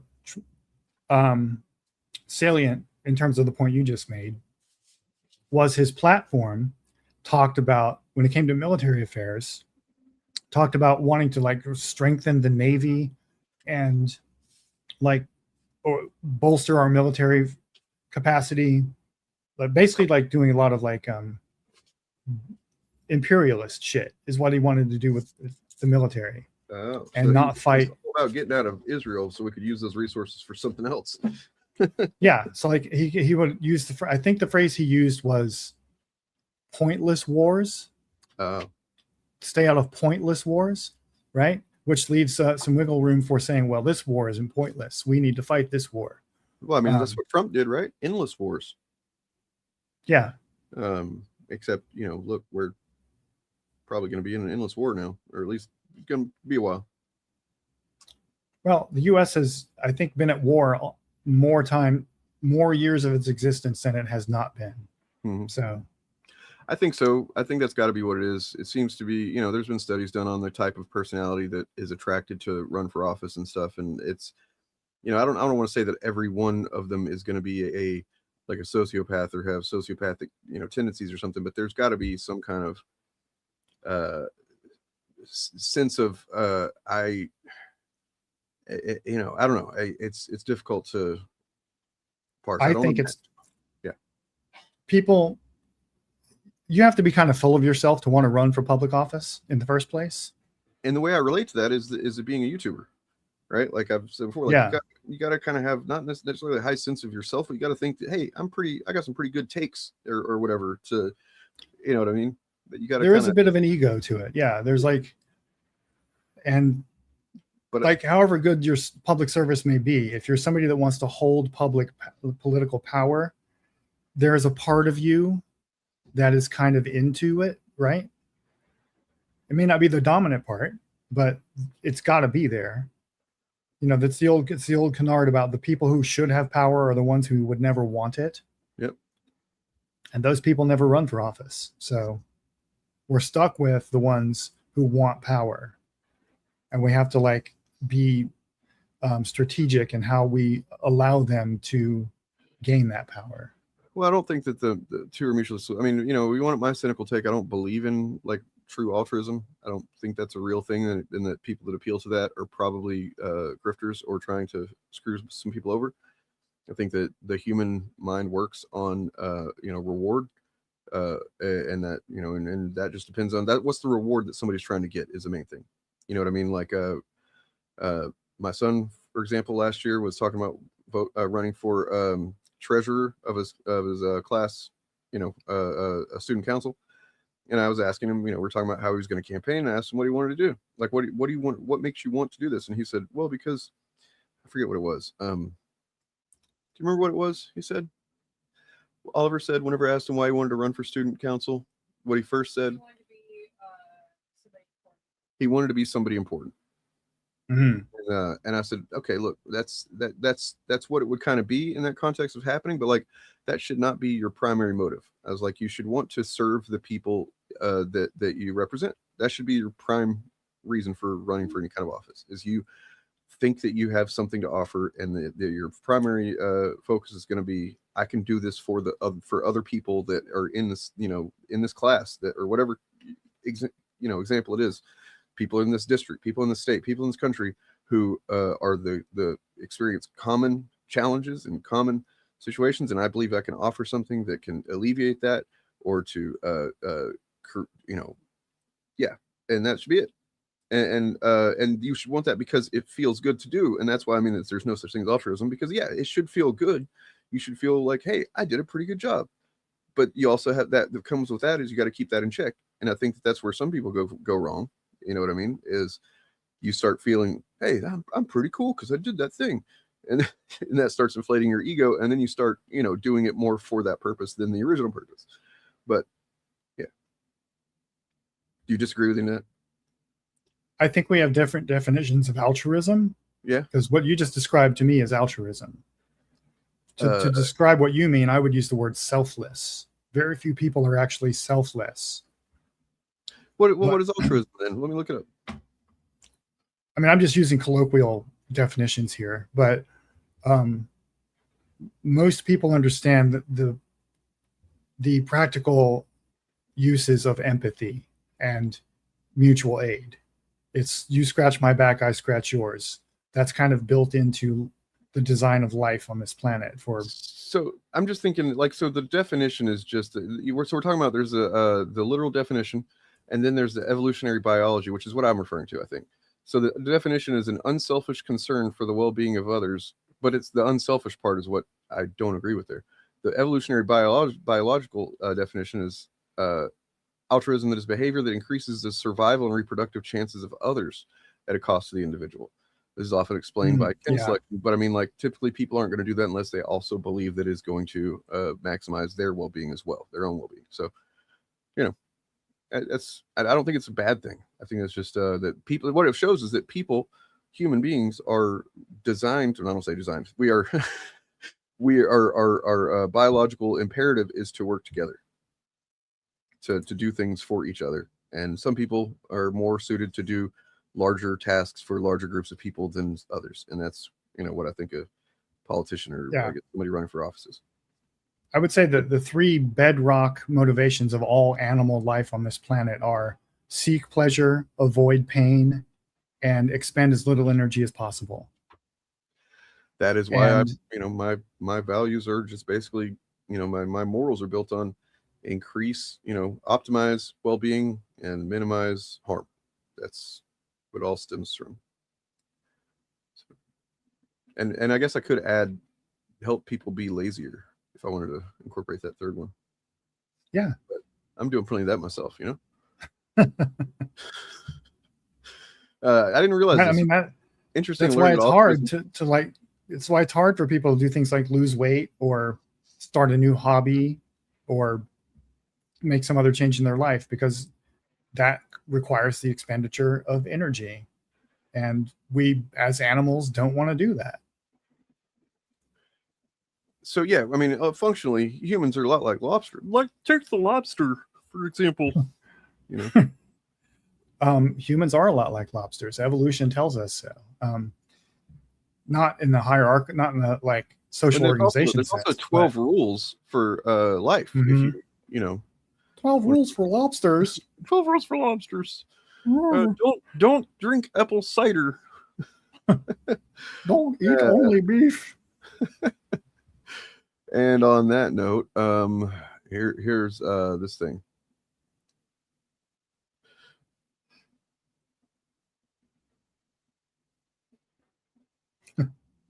Wait, that's the wrong thing, but still funny. Oh my God, he's just getting bigger. Just getting bigger. All right. That's what would happen. JD the Hutt. If he became president, that's exactly what would happen. I just know it, I just have that feeling.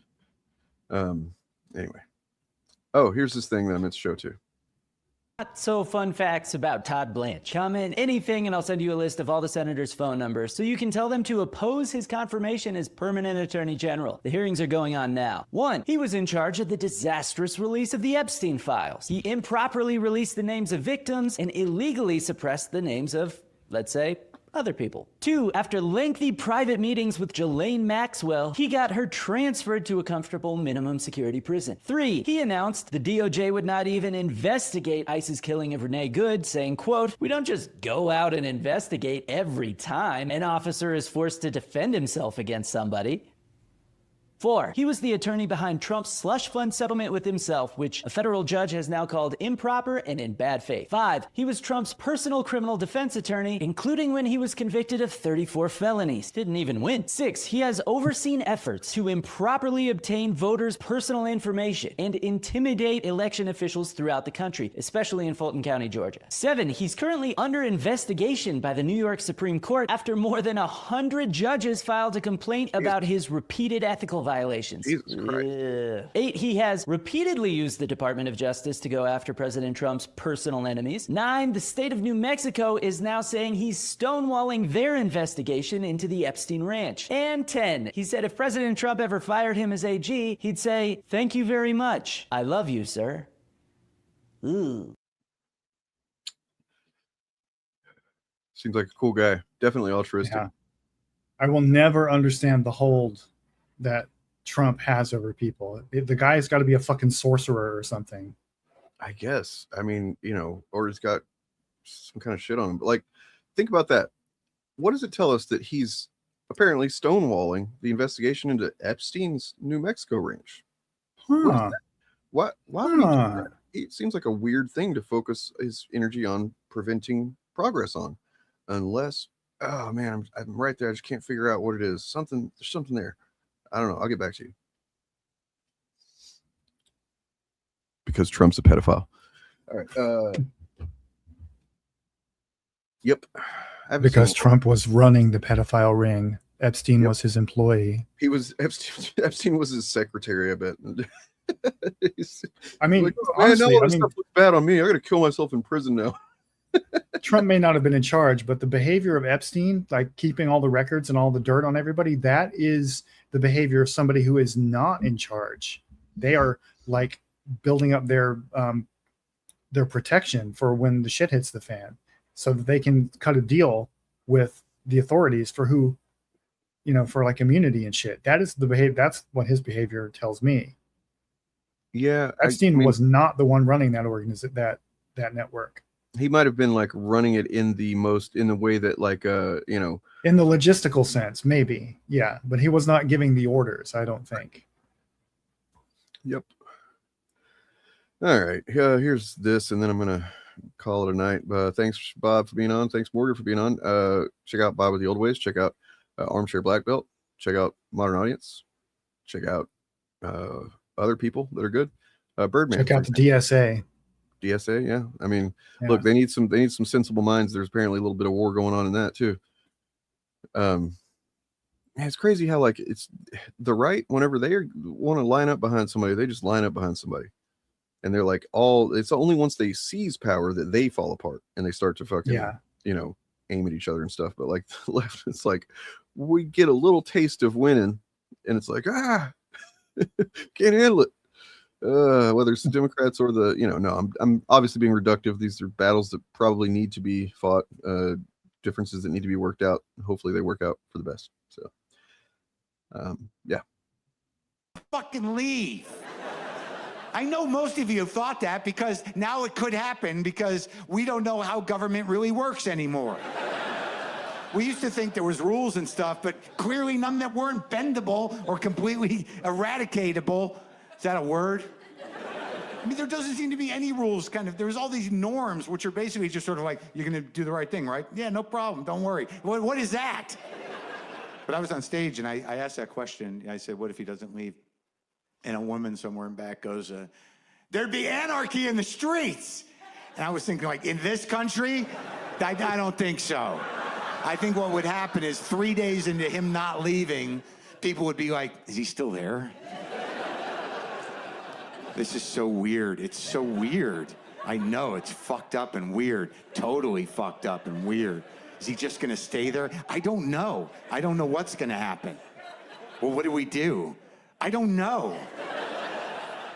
Do we even go to yoga anymore?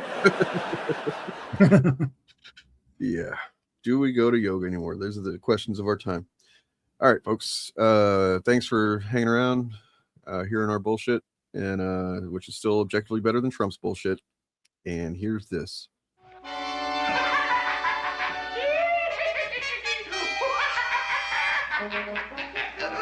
So if the college wants to re-educate me, they're more than welcome to try.